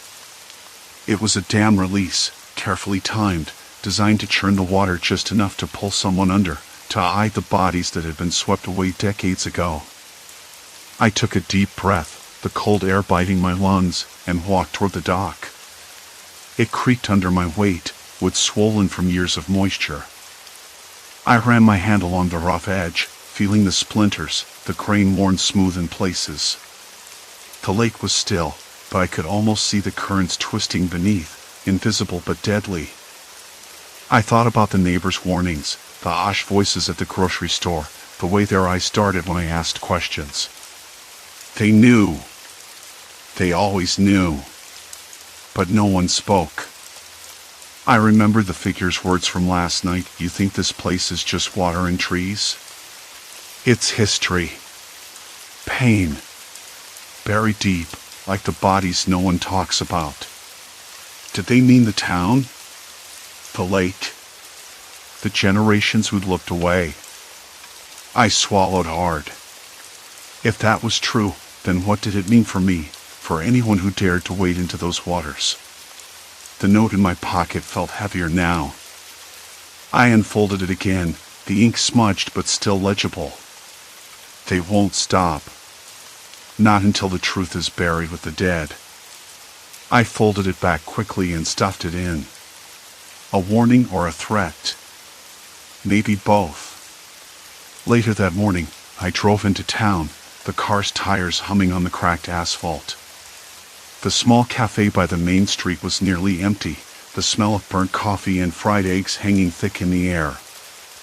I sat at the counter, nursing a lukewarm cup, watching the regulars with a strange mixture of suspicion and pity. They knew I was an outsider now, and the look in their eyes said they hoped I'd leave before I got too close. Looking for answers? The waitress, a woman with tired eyes and a voice that sounded like it had carried too many secrets, slid a plate of toast in front of me. I nodded, though I wasn't sure I was any closer than the night before. I need to know who's behind the dam releases, why they do it, and how long it's been going on. She hesitated, then lowered her voice. You don't want to poke the bear, honey. That dam's been around longer than most of us. And some folks think it's better the way it is. Keeps the lake busy, keeps people away from certain areas. I frowned. What areas? She glanced around, then leaned in. Old Quarry. The spot where they say the drowning started. Bodies never found, always some excuse. Currents too strong, sudden whirlpools, accidents. But accidents don't happen that often, not all at once. The words settled over me like a thick fog. It was worse than I thought. The dam wasn't just a piece of infrastructure, it was a tool for silence, a way to hide decades of something ugly and unforgivable. Driving back to the lake, I felt the weight of it all pressing down. The water seemed darker now, the surface less forgiving. I stopped at the edge, the breeze carrying the sharp scent of pine and something cold, like forgotten memories. I thought about the figure from last night. They'd warned me, told me to be careful. But wasn't that what I wanted? To know the truth, no matter how painful. The lake had sucked in more than just people. It had swallowed stories, secrets, entire lives erased beneath its depths. That evening, as the sun dipped low and the sky bruised purple, I returned to the dam.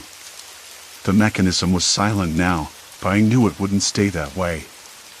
The releases came in cycles, timed to keep the currents unpredictable, dangerous.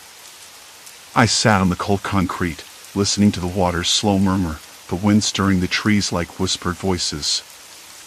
I pulled up the note again and read it one last time. They won't stop. Not until the truth is buried with the dead. But I wasn't going to let that happen. Not this time. The next morning, I packed up my things. The lake house felt different now, less a refuge and more a reminder of everything I couldn't unsee. I got in the car, the engine rumbling to life, and took one last look at the water. The surface caught the dim light that cast long, dancing shadows, sparkling deceptively bright. As I drove away, I realized something had shifted inside me. The lake's currents might pull people under, but they couldn't drown the truth anymore. Not if I had anything to say about it. I didn't know what would come next, whether the town would finally face its past or keep hiding behind silence, but I was done running from the history beneath those waves. I was done pretending. The lake house disappeared behind me, swallowed by trees and shadows. But the story wasn't over. It was only just beginning. Story 6, Lost in a Foreign Labyrinth, Language is a Deadly Maze. I never thought I'd get lost in a city where the signs were all in the same alphabet as my own, but there I was, standing under a flickering street lamp that buzzed like it might give out any second. I'd arrived that afternoon, suitcase dragging behind me across cracked pavement, the clatter of my wheels echoing off the old buildings. The city was supposed to be easy, a place where people spoke some English, where tourist maps weren't completely useless. But the first few hours had been a tangle of missed turns and polite smiles that didn't reach the eyes. I wasn't just lost, I was invisible, or maybe the language barrier made me so. I checked my phone again. No signal. That explained a lot. My plan had been simple: get to the hostel, drop off my bag, then find a cafe to figure out the next steps. Instead, my fingers hovered over the screen, desperate for a lifeline that wasn't coming. A man approached, his gait uneven, like he was nursing a limp. He spoke quickly, words tumbling out in a language I barely recognized. I shook my head, hoping my confusion showed on my face enough to slow him down. He smiled, but it didn't reach his eyes. There was something tight in his expression, as if he was used to being misunderstood and didn't mind using it to his advantage. Hostel? I asked, hoping my accent wasn't too thick. He nodded and pointed down the street. Then he said something else, a phrase I didn't catch, something about left or right, but the sound was swallowed by the night. I followed his finger, then his gaze, stepping carefully over a puddle that smelled faintly metallic. The man stayed close behind me, his presence unsettling though he said nothing more. I tried to shake off the unease. Maybe I was just tired, or the city was bigger and stranger than I'd anticipated. The street twisted, and soon I found myself in a quieter part of town. The buildings grew taller here, their windows dark and shuttered. A stray dog barked somewhere far off, the sound sharp and sudden, breaking the silence like a warning. I stopped, listening. No footsteps behind me now. Had the man disappeared? I turned quickly, but there was no one. The hostel was supposed to be just around the corner, according to the crumpled map I'd printed at the airport. But now I wasn't so sure. The street signs were faded, half covered in graffiti, and the handful of people I passed gave me nothing more than sidelong glances. I tried to ask a woman sitting on a stoop, her hands folded over a shopping bag. I pointed to the map and said, "Hostel?" She looked up, eyes sharp. She nodded, then said something in rapid speech. I caught the phrase danger and night. I blinked, puzzled, and she repeated it more slowly, pointing down a side street that looked darker than the one I'd come from. Danger? I repeated, voice low and cautious. She shrugged, lips pressed into a thin line, then muttered a phrase I didn't understand. Before I could ask more, she stood and disappeared into a nearby doorway, leaving me alone with the creeping shadows. I swallowed hard. Was it a warning? Or just a strange way of saying not this way? My mind raced. I could turn back, but where? The street behind me looked the same as before, uncertain and uninviting.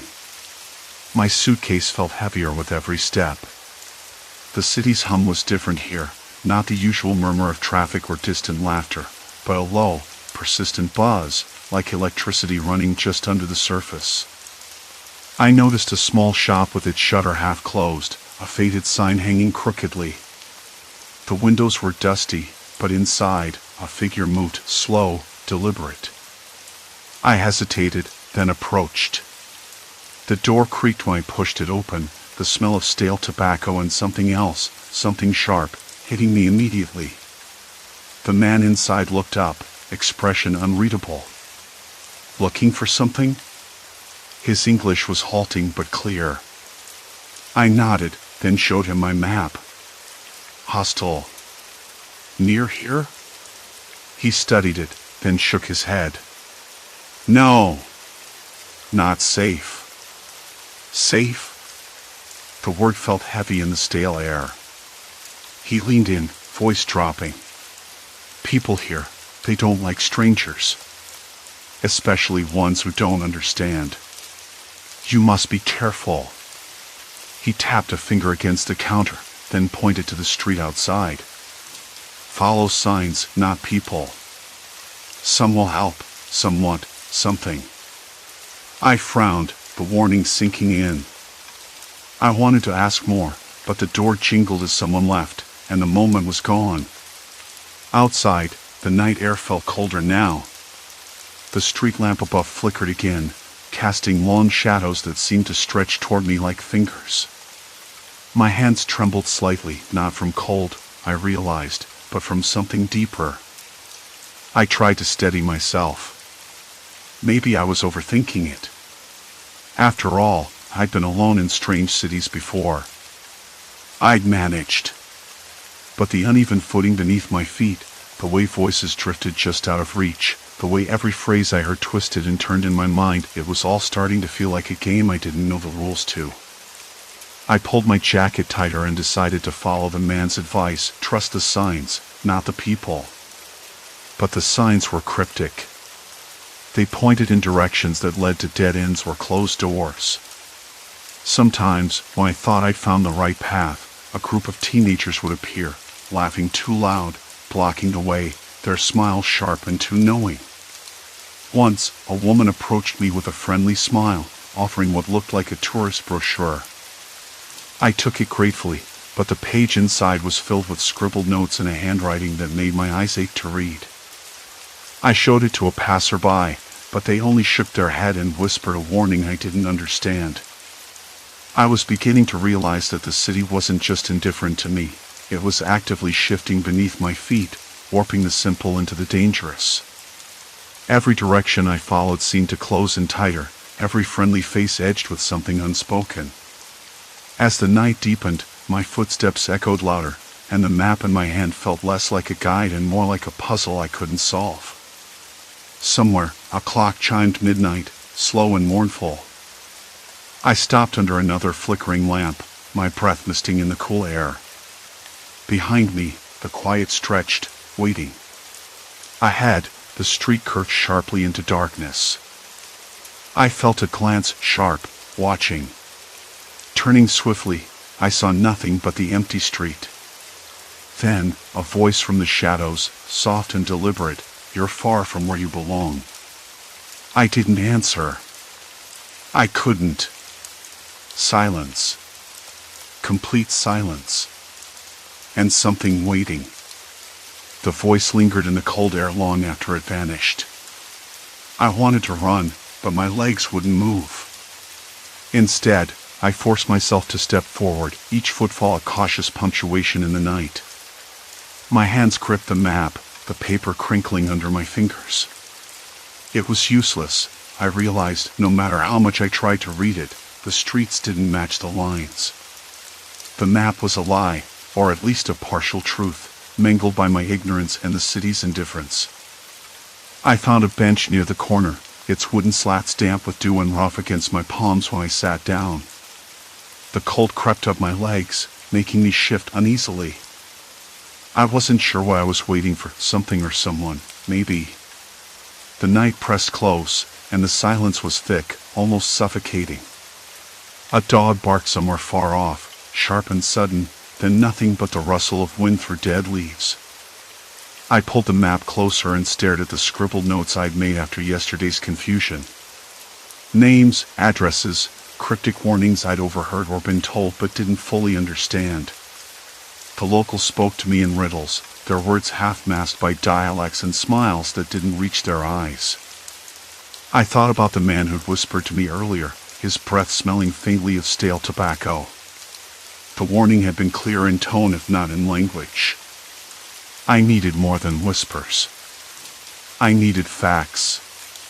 Dawn crept in slowly, painting the sky a pale gray. I left the bench, the map folded and shoved into my coat pocket. I decided no. I convinced myself that I needed to find someone who could speak my language. Maybe a tourist center or a hotel lobby. Somewhere that wasn't this maze of shadows and half-truths. The streets were quieter with the morning, though the city's pulse never fully slowed. Shops were shuttered, windows grimy, and the smell of damp concrete mingled with the faint aroma of frying bread and bitter coffee drifting from a corner cafe. I followed the scent, hoping for a hint of normalcy. Inside the cafe, the air was warm and thick with the smell of roasted beans and something sugary. The wooden floor creaked underfoot, and the chatter was low, murmured in tongues I couldn't catch. I ordered a coffee, trying to keep the tremor out of my voice. The barista, a woman with tired eyes and a streak of gray in her hair, slid the cup across without a word. I sat near the window, watching the street. People passed by, their faces a blur of indifference and suspicion. I pulled out the map again, tracing a route with my finger, the paper now wrinkled and soft. There was a name I hadn't noticed before, Elena. According to a scrawled note in the margin, she was someone who might help. But where to find her? The note said near the market, which I assumed meant the old market square, a place I hadn't dared visit yet. Something about that place felt off, even in daylight. I finished the coffee, the bitter taste grounding me. Leaving a few coins on the table, I stepped back into the street. The sun was higher now, but the shadows still clung stubbornly to corners and doorways. I had no choice but to follow the map's twisted clues to the market. The walk was longer than I expected. The city shifted again, buildings leaning closer, alleys narrowing, faces watching from behind curtains or just out of sight. I caught snippets of conversation, words like control and safe and don't look, but never enough to piece together the meaning. A woman passing me muttered something sharp and urgent in my direction, then disappeared into a crowd. At the market, the noise hit me like a wave, vendors shouting, children crying, the clatter of carts over cobblestones. Stalls overflowed with fruit and bread, fabrics bright and faded, trinkets that caught the light in unexpected ways.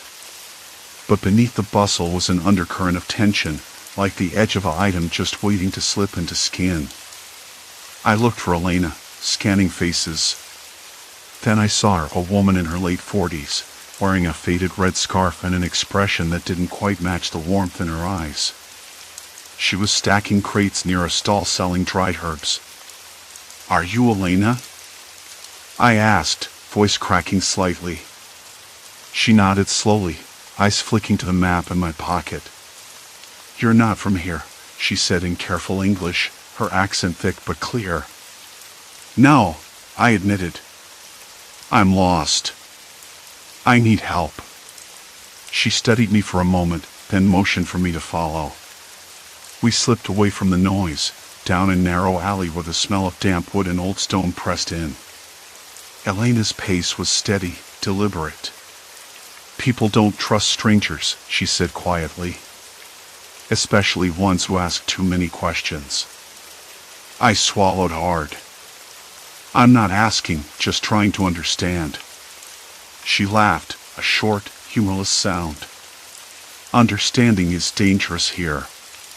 We stopped in front of a weathered door, paint peeling and a faded sign above it.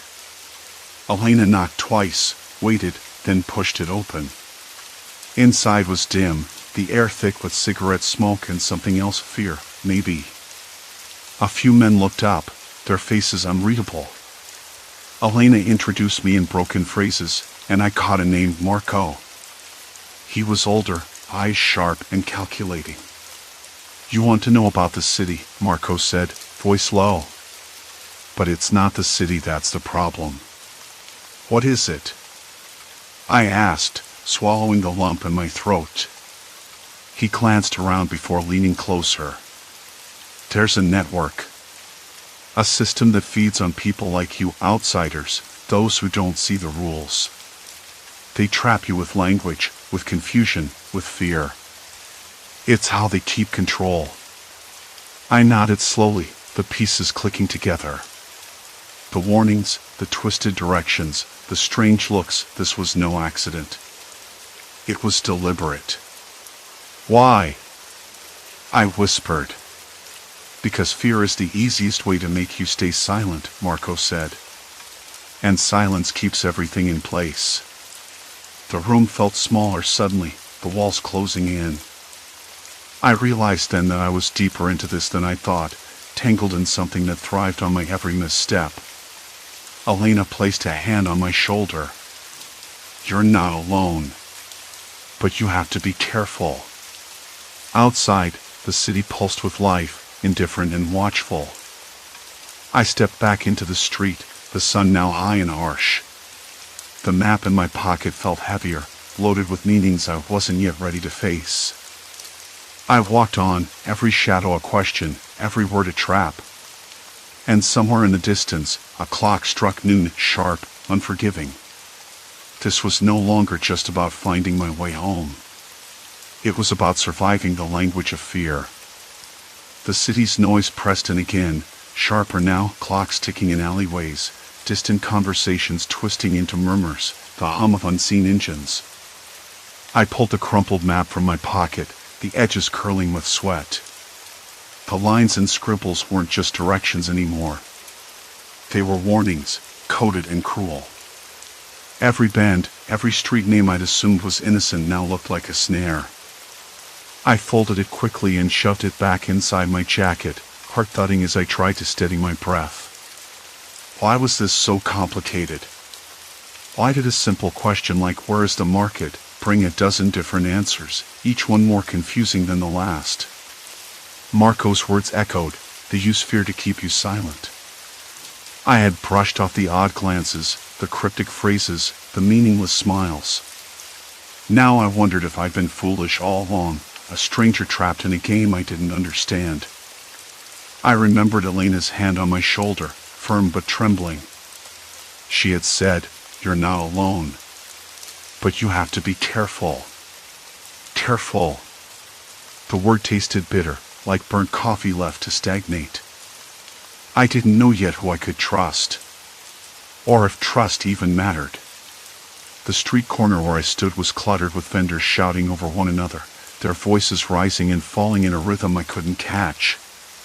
The smell of grilled meat mixed with something sour, maybe spoiled fruit, made my stomach lurch. I tried to focus on the task ahead. Find the network Marco mentioned. Understand what they wanted. Escape if possible. I started walking, following a route Elena had indicated earlier. The sun glared overhead, turning shadows into sharp angles that stabbed at my feet.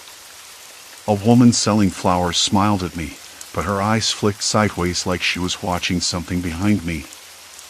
I swallowed hard and kept moving, every step heavier than the last. I found myself in a narrow street, the walls on either side coated with cracked plaster, graffiti scrawled in hurried, angry strokes. The air smelled damp and stale. My shoes scraped against loose stones. I passed a small cafe where an old man sat alone, his eyes distant, lips moving as if whispering secrets to the dust particles floating in the sunbeam. I wanted to ask him something, anything, but the words caught in my throat. Suddenly, a voice called out behind me. "You shouldn't be here." It was low, almost a growl, but without menace. More a warning. I turned slowly. A man, tall and lean, with sharp cheekbones and eyes that seemed too bright for this grimy street, stepped out from under a faded awning. His clothes were neat but threadbare, like he was trying to look respectable in a place that didn't care. "I'm just trying to find my way," I said, trying to keep my voice steady. He nodded, like he understood more than I did. "The map you have, it's broken." "Broken?" I frowned. "How do you mean?" He glanced around, lowering his voice. "It's not the paper. It's what they've done to the city. Change the streets, change the meanings. You're chasing ghosts." My pulse quickened. "Who are they?" He hesitated, then stepped closer, the smell of tobacco and something sharp on his breath. "People who don't want you to leave. People who profit from your confusion." I blinked. Profit? From what? From fear. From silence. From the way you stumble and fall, hoping someone will help but finding only walls. I wanted to ask more, but the man's eyes flicked toward the end of the street, where a shadow moved too fast to be just a passerby. He straightened abruptly. "Look, you don't have to believe me. But if you keep going the way you have, you'll find out soon enough." He turned and disappeared into a side alley, leaving me alone with a dozen new questions and a growing pit of dread.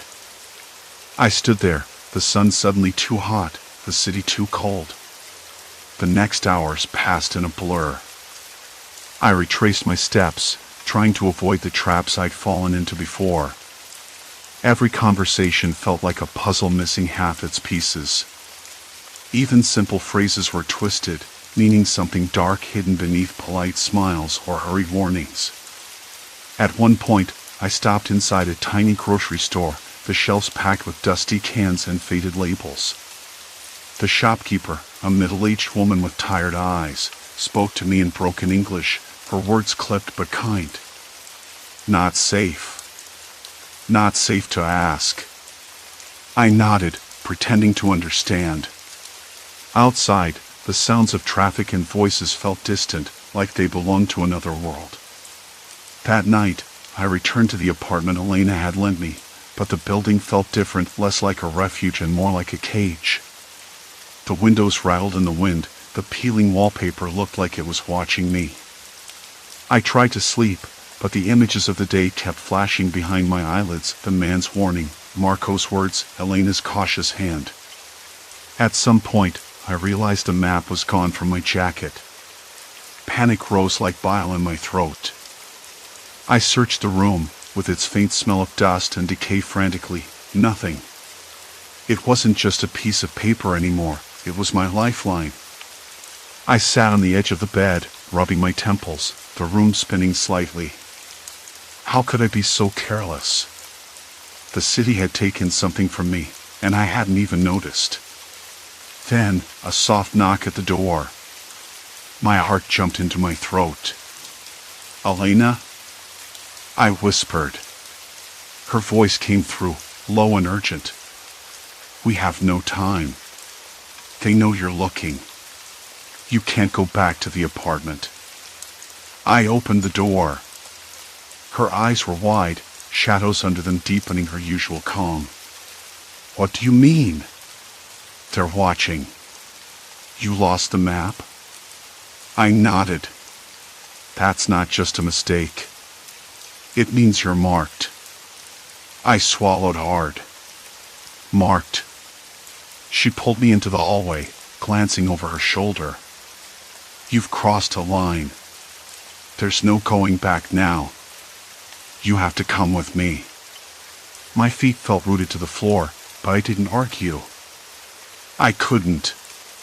The air outside was thick with tension, every distant noise a threat. I realized then that the city had already claimed me. The twisted directions, the warnings, they weren't mistakes or accidents. They were fences built to trap me. Elena led me through shadowed corridors and narrow stairwells until we reached a door at the back of the building. She knocked in a pattern I didn't understand. The door opened a crack, then wider, revealing the tired face of a man I hadn't seen before. "We don't have much time," Elena said.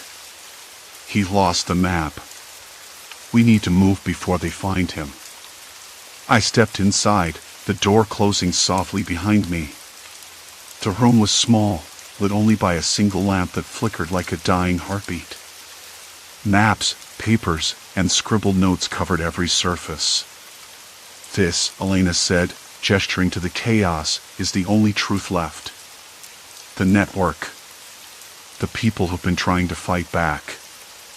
I looked around, the weight of it sinking in. This wasn't just about me or a lost map.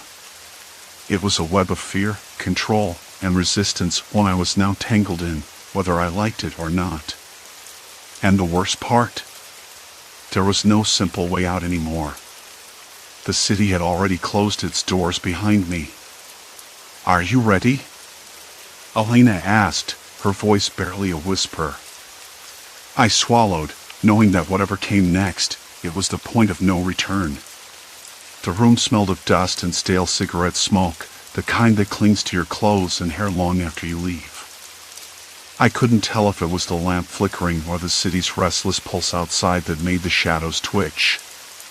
Elena's eyes were sharp, darting between me and a man who looked like he had been carved from exhaustion itself. His name was Tomas, but that detail felt almost irrelevant beneath the weight of what he was about to say. "We don't have much time," he repeated, voice low, almost a whisper. There was a tremor in it, fear, I guessed, but maybe something else. "He lost the map." His eyes flicked toward me, though I hadn't said a word. "We need to move before they find him." I wanted to ask who he was, why the map mattered, but words stuck in my throat like thick mud. Instead, I swallowed hard and nodded. My hands itched to touch the papers spread on the cracked table, but I held back. I wasn't sure if I was a guest or a prisoner here. Elena moved toward the wall, pulling a loose brick free. Behind it was a narrow passage dark as a well, the air inside smelling colder and wetter than the room we were in. "This way," she said. Her voice was steady, but I caught the slight shake in her hand. I followed, every step echoing in the tight space, the rough stone scraping my palms when I reached out for balance. The city's noise faded to a distant rumble, replaced by a silence so thick I could hear my own breathing, shallow, uneven, betraying my rising panic. Halfway down the tunnel, Tomas stopped and pressed his ear against the wall. "They're close," he said without turning. "Too close." I felt my skin crawl. "Who are they?" I asked, voice barely a breath. Elena's eyes caught mine, hard and urgent. "People who don't want this place exposed. People who use the city's confusion to corner anyone who looks lost." Her lips tightened. "People who profit from silence." I thought back to the twisted directions, the warnings whispered in hurried, broken phrases. Now it clicked, the city wasn't just a maze. It was a trap, and the walls were lined with eyes. The passage opened into a basement, dimly lit by a single bulb that swung gently, casting long fingers of light across the cluttered room. I spotted more maps pinned to corkboards, some marked with red ink, others with faded lines that looked like old wounds.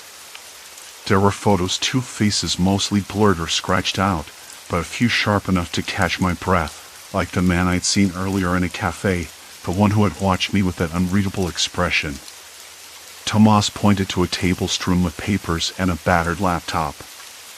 "This is where we try to make sense of the city's undercurrents. The network that thrives on outsiders' confusion." His fingers trembled as he brushed a note aside. "We call it the grid." "The grid," I repeated, tasting the word. It felt like a cage. Elena added, "It's not just directions gone wrong. It's a system designed to isolate, to confuse, to control. People get trapped in it, used, exploited, scared into silence." The room seemed to close in on me, the weight of their words pressing against my ribs. Every mistranslated phrase, every wrong turn I'd taken, it wasn't chance. It was design. "What happens if you get caught?" I asked, voice barely steady. Elena's gaze hardened. "You disappear. Or worse, you become part of the system." A cold sweat broke out on my back. "I don't understand. Why me? Why now?" Tomas looked at me with something like pity. "Because you're new. Because you don't know the rules yet. And because some people want to keep it that way." The laptop suddenly beeped, a sharp, urgent sound that made my heart leap. Tomas clicked through screens until a grainy video appeared. A man was pacing in a dimly lit room, speaking in a language I couldn't follow.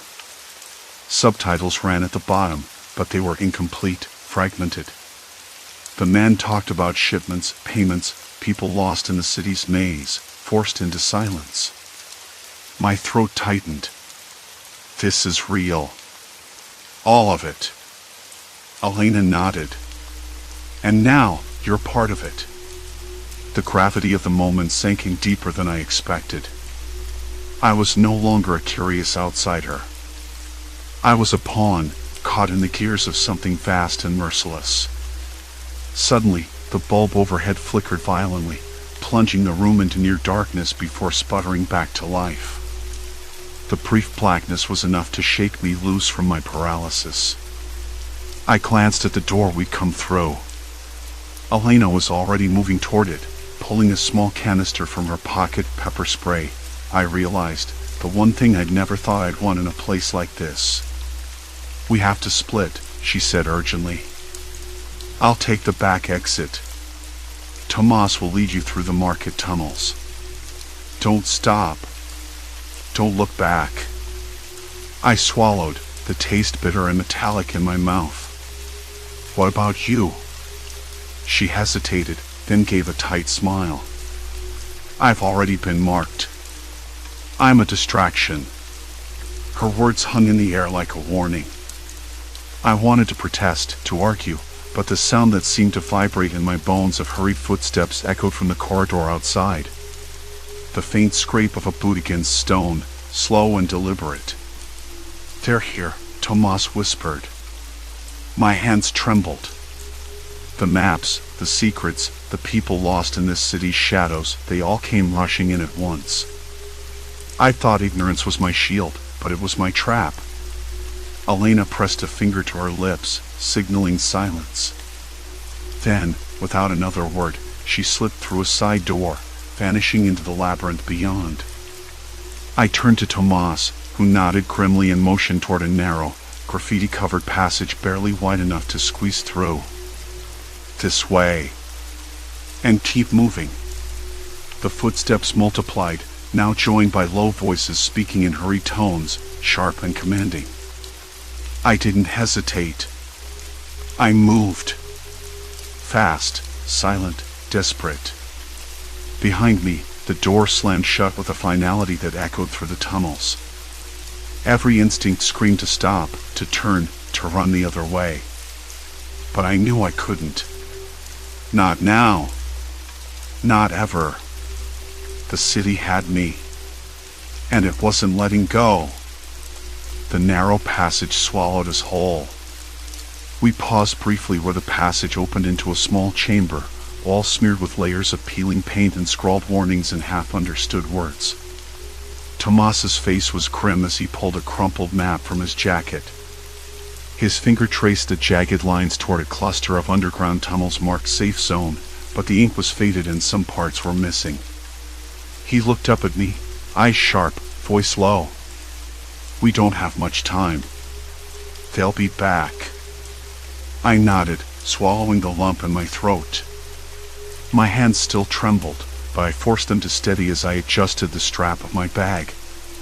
Somewhere deep inside, the part of me that had been naive, that had trusted simple directions and easy words, was dying. It felt like a small, painful unraveling, like a thread pulled too hard. We moved again, deeper into the maze beneath the city. The air grew colder, the walls closer. I could hear the faint drip of water somewhere to our left and the distant hum of the city above, muffled but insistent. That sound was a reminder. Life went on. People walked those sunlit streets unaware of the underground webs that held others captive. I glanced at Tomas. He was older than I'd guessed, his face lined with years of knowing too much and saying too little. I remembered his warning from earlier, the unspoken fear behind his words about the network that thrived on outsiders' ignorance. Now, I understood. I was the bait, the walking mistake they could exploit. We turned a corner, and the passage opened into a wider tunnel. A dim light flickered overhead, buzzing and casting uneven shadows. I caught my breath when I saw a figure leaning against the wall. Elena. She was pale, eyes wide but resolute. "They're gone," she whispered. "For now." "Where did you go?" I asked, voice barely above a breath. "Found another way out," she said, nodding toward a rusted ladder leading upward. "But it's risky. They patrol the streets. Cameras everywhere. We have to be careful." Tomas stepped forward. "We can't stay underground forever. We need to warn others. The people trapped in this city, the ones they're exploiting, they have to know." The weight of those words settled on me like cold stone. The network wasn't just a shadow looming over me. It was real. It was here. And it had swallowed countless others who'd come looking for something as simple as a place to stay or a way home. I swallowed past the lump in my throat and looked at the ladder. The metal was rough beneath my fingers, cold and unyielding. Climbing it meant stepping back into the city's web, where every glance could be a trap, every word twisted into a threat. "We have to try," I said. The words surprised me, rough and raw but determined. Elena gave a small, tight smile. "Then let's move."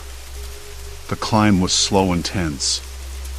Each rung creaked under our weight, each breath a sharp hiss in the confined space. When I finally emerged onto the cracked pavement of a narrow alley, the night air hit me like a splash, cold, damp, but free. Above, the city pulsed with faint light and distant sounds. The hum of neon signs, the murmur of late-night voices, the occasional bark of a stray dog. It was all so ordinary, so deceptively normal. We moved quickly, sticking to shadows, avoiding streetlights. The network's reach was wide, but so was the city's labyrinth. Elena led us to a small cafe, long closed but with a back entrance that opened onto a forgotten courtyard. Tomas pulled out a phone, its screen cracked but functional, and tapped out a message. I watched him, the lines on his face etched deeper by the flickering streetlight. "Who else knows?" I asked softly. "Some. A few brave souls who've seen the cracks," Tomas replied.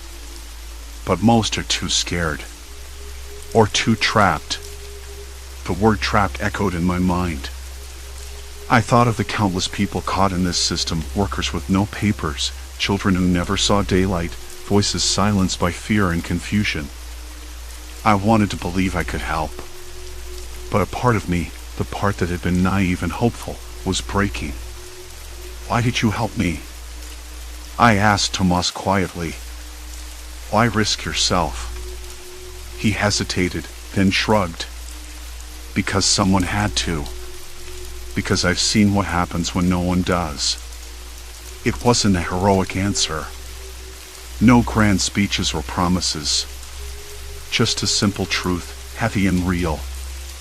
We stayed there until dawn, the sky turning pale and gray, The city began to wake, indifferent to the network lurking beneath its streets. I thought about my own ignorance, the way language had twisted against me, how every misunderstood phrase had led me deeper into danger. But I also thought about the moments of kindness, of courage. Elena's quick thinking, Tomas's quiet bravery. They weren't heroes in the movies, they were just people trying to survive, trying to fight back. When the cafe's door finally creaked open, I stepped outside with them, into the first weak light of morning. The air smelled of wet pavement and distant bakery ovens.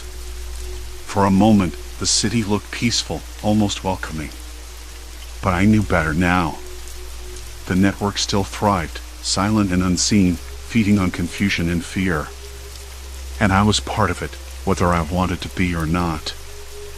I pulled my coat tighter around me, feeling the weight of everything I'd learned settle deep inside.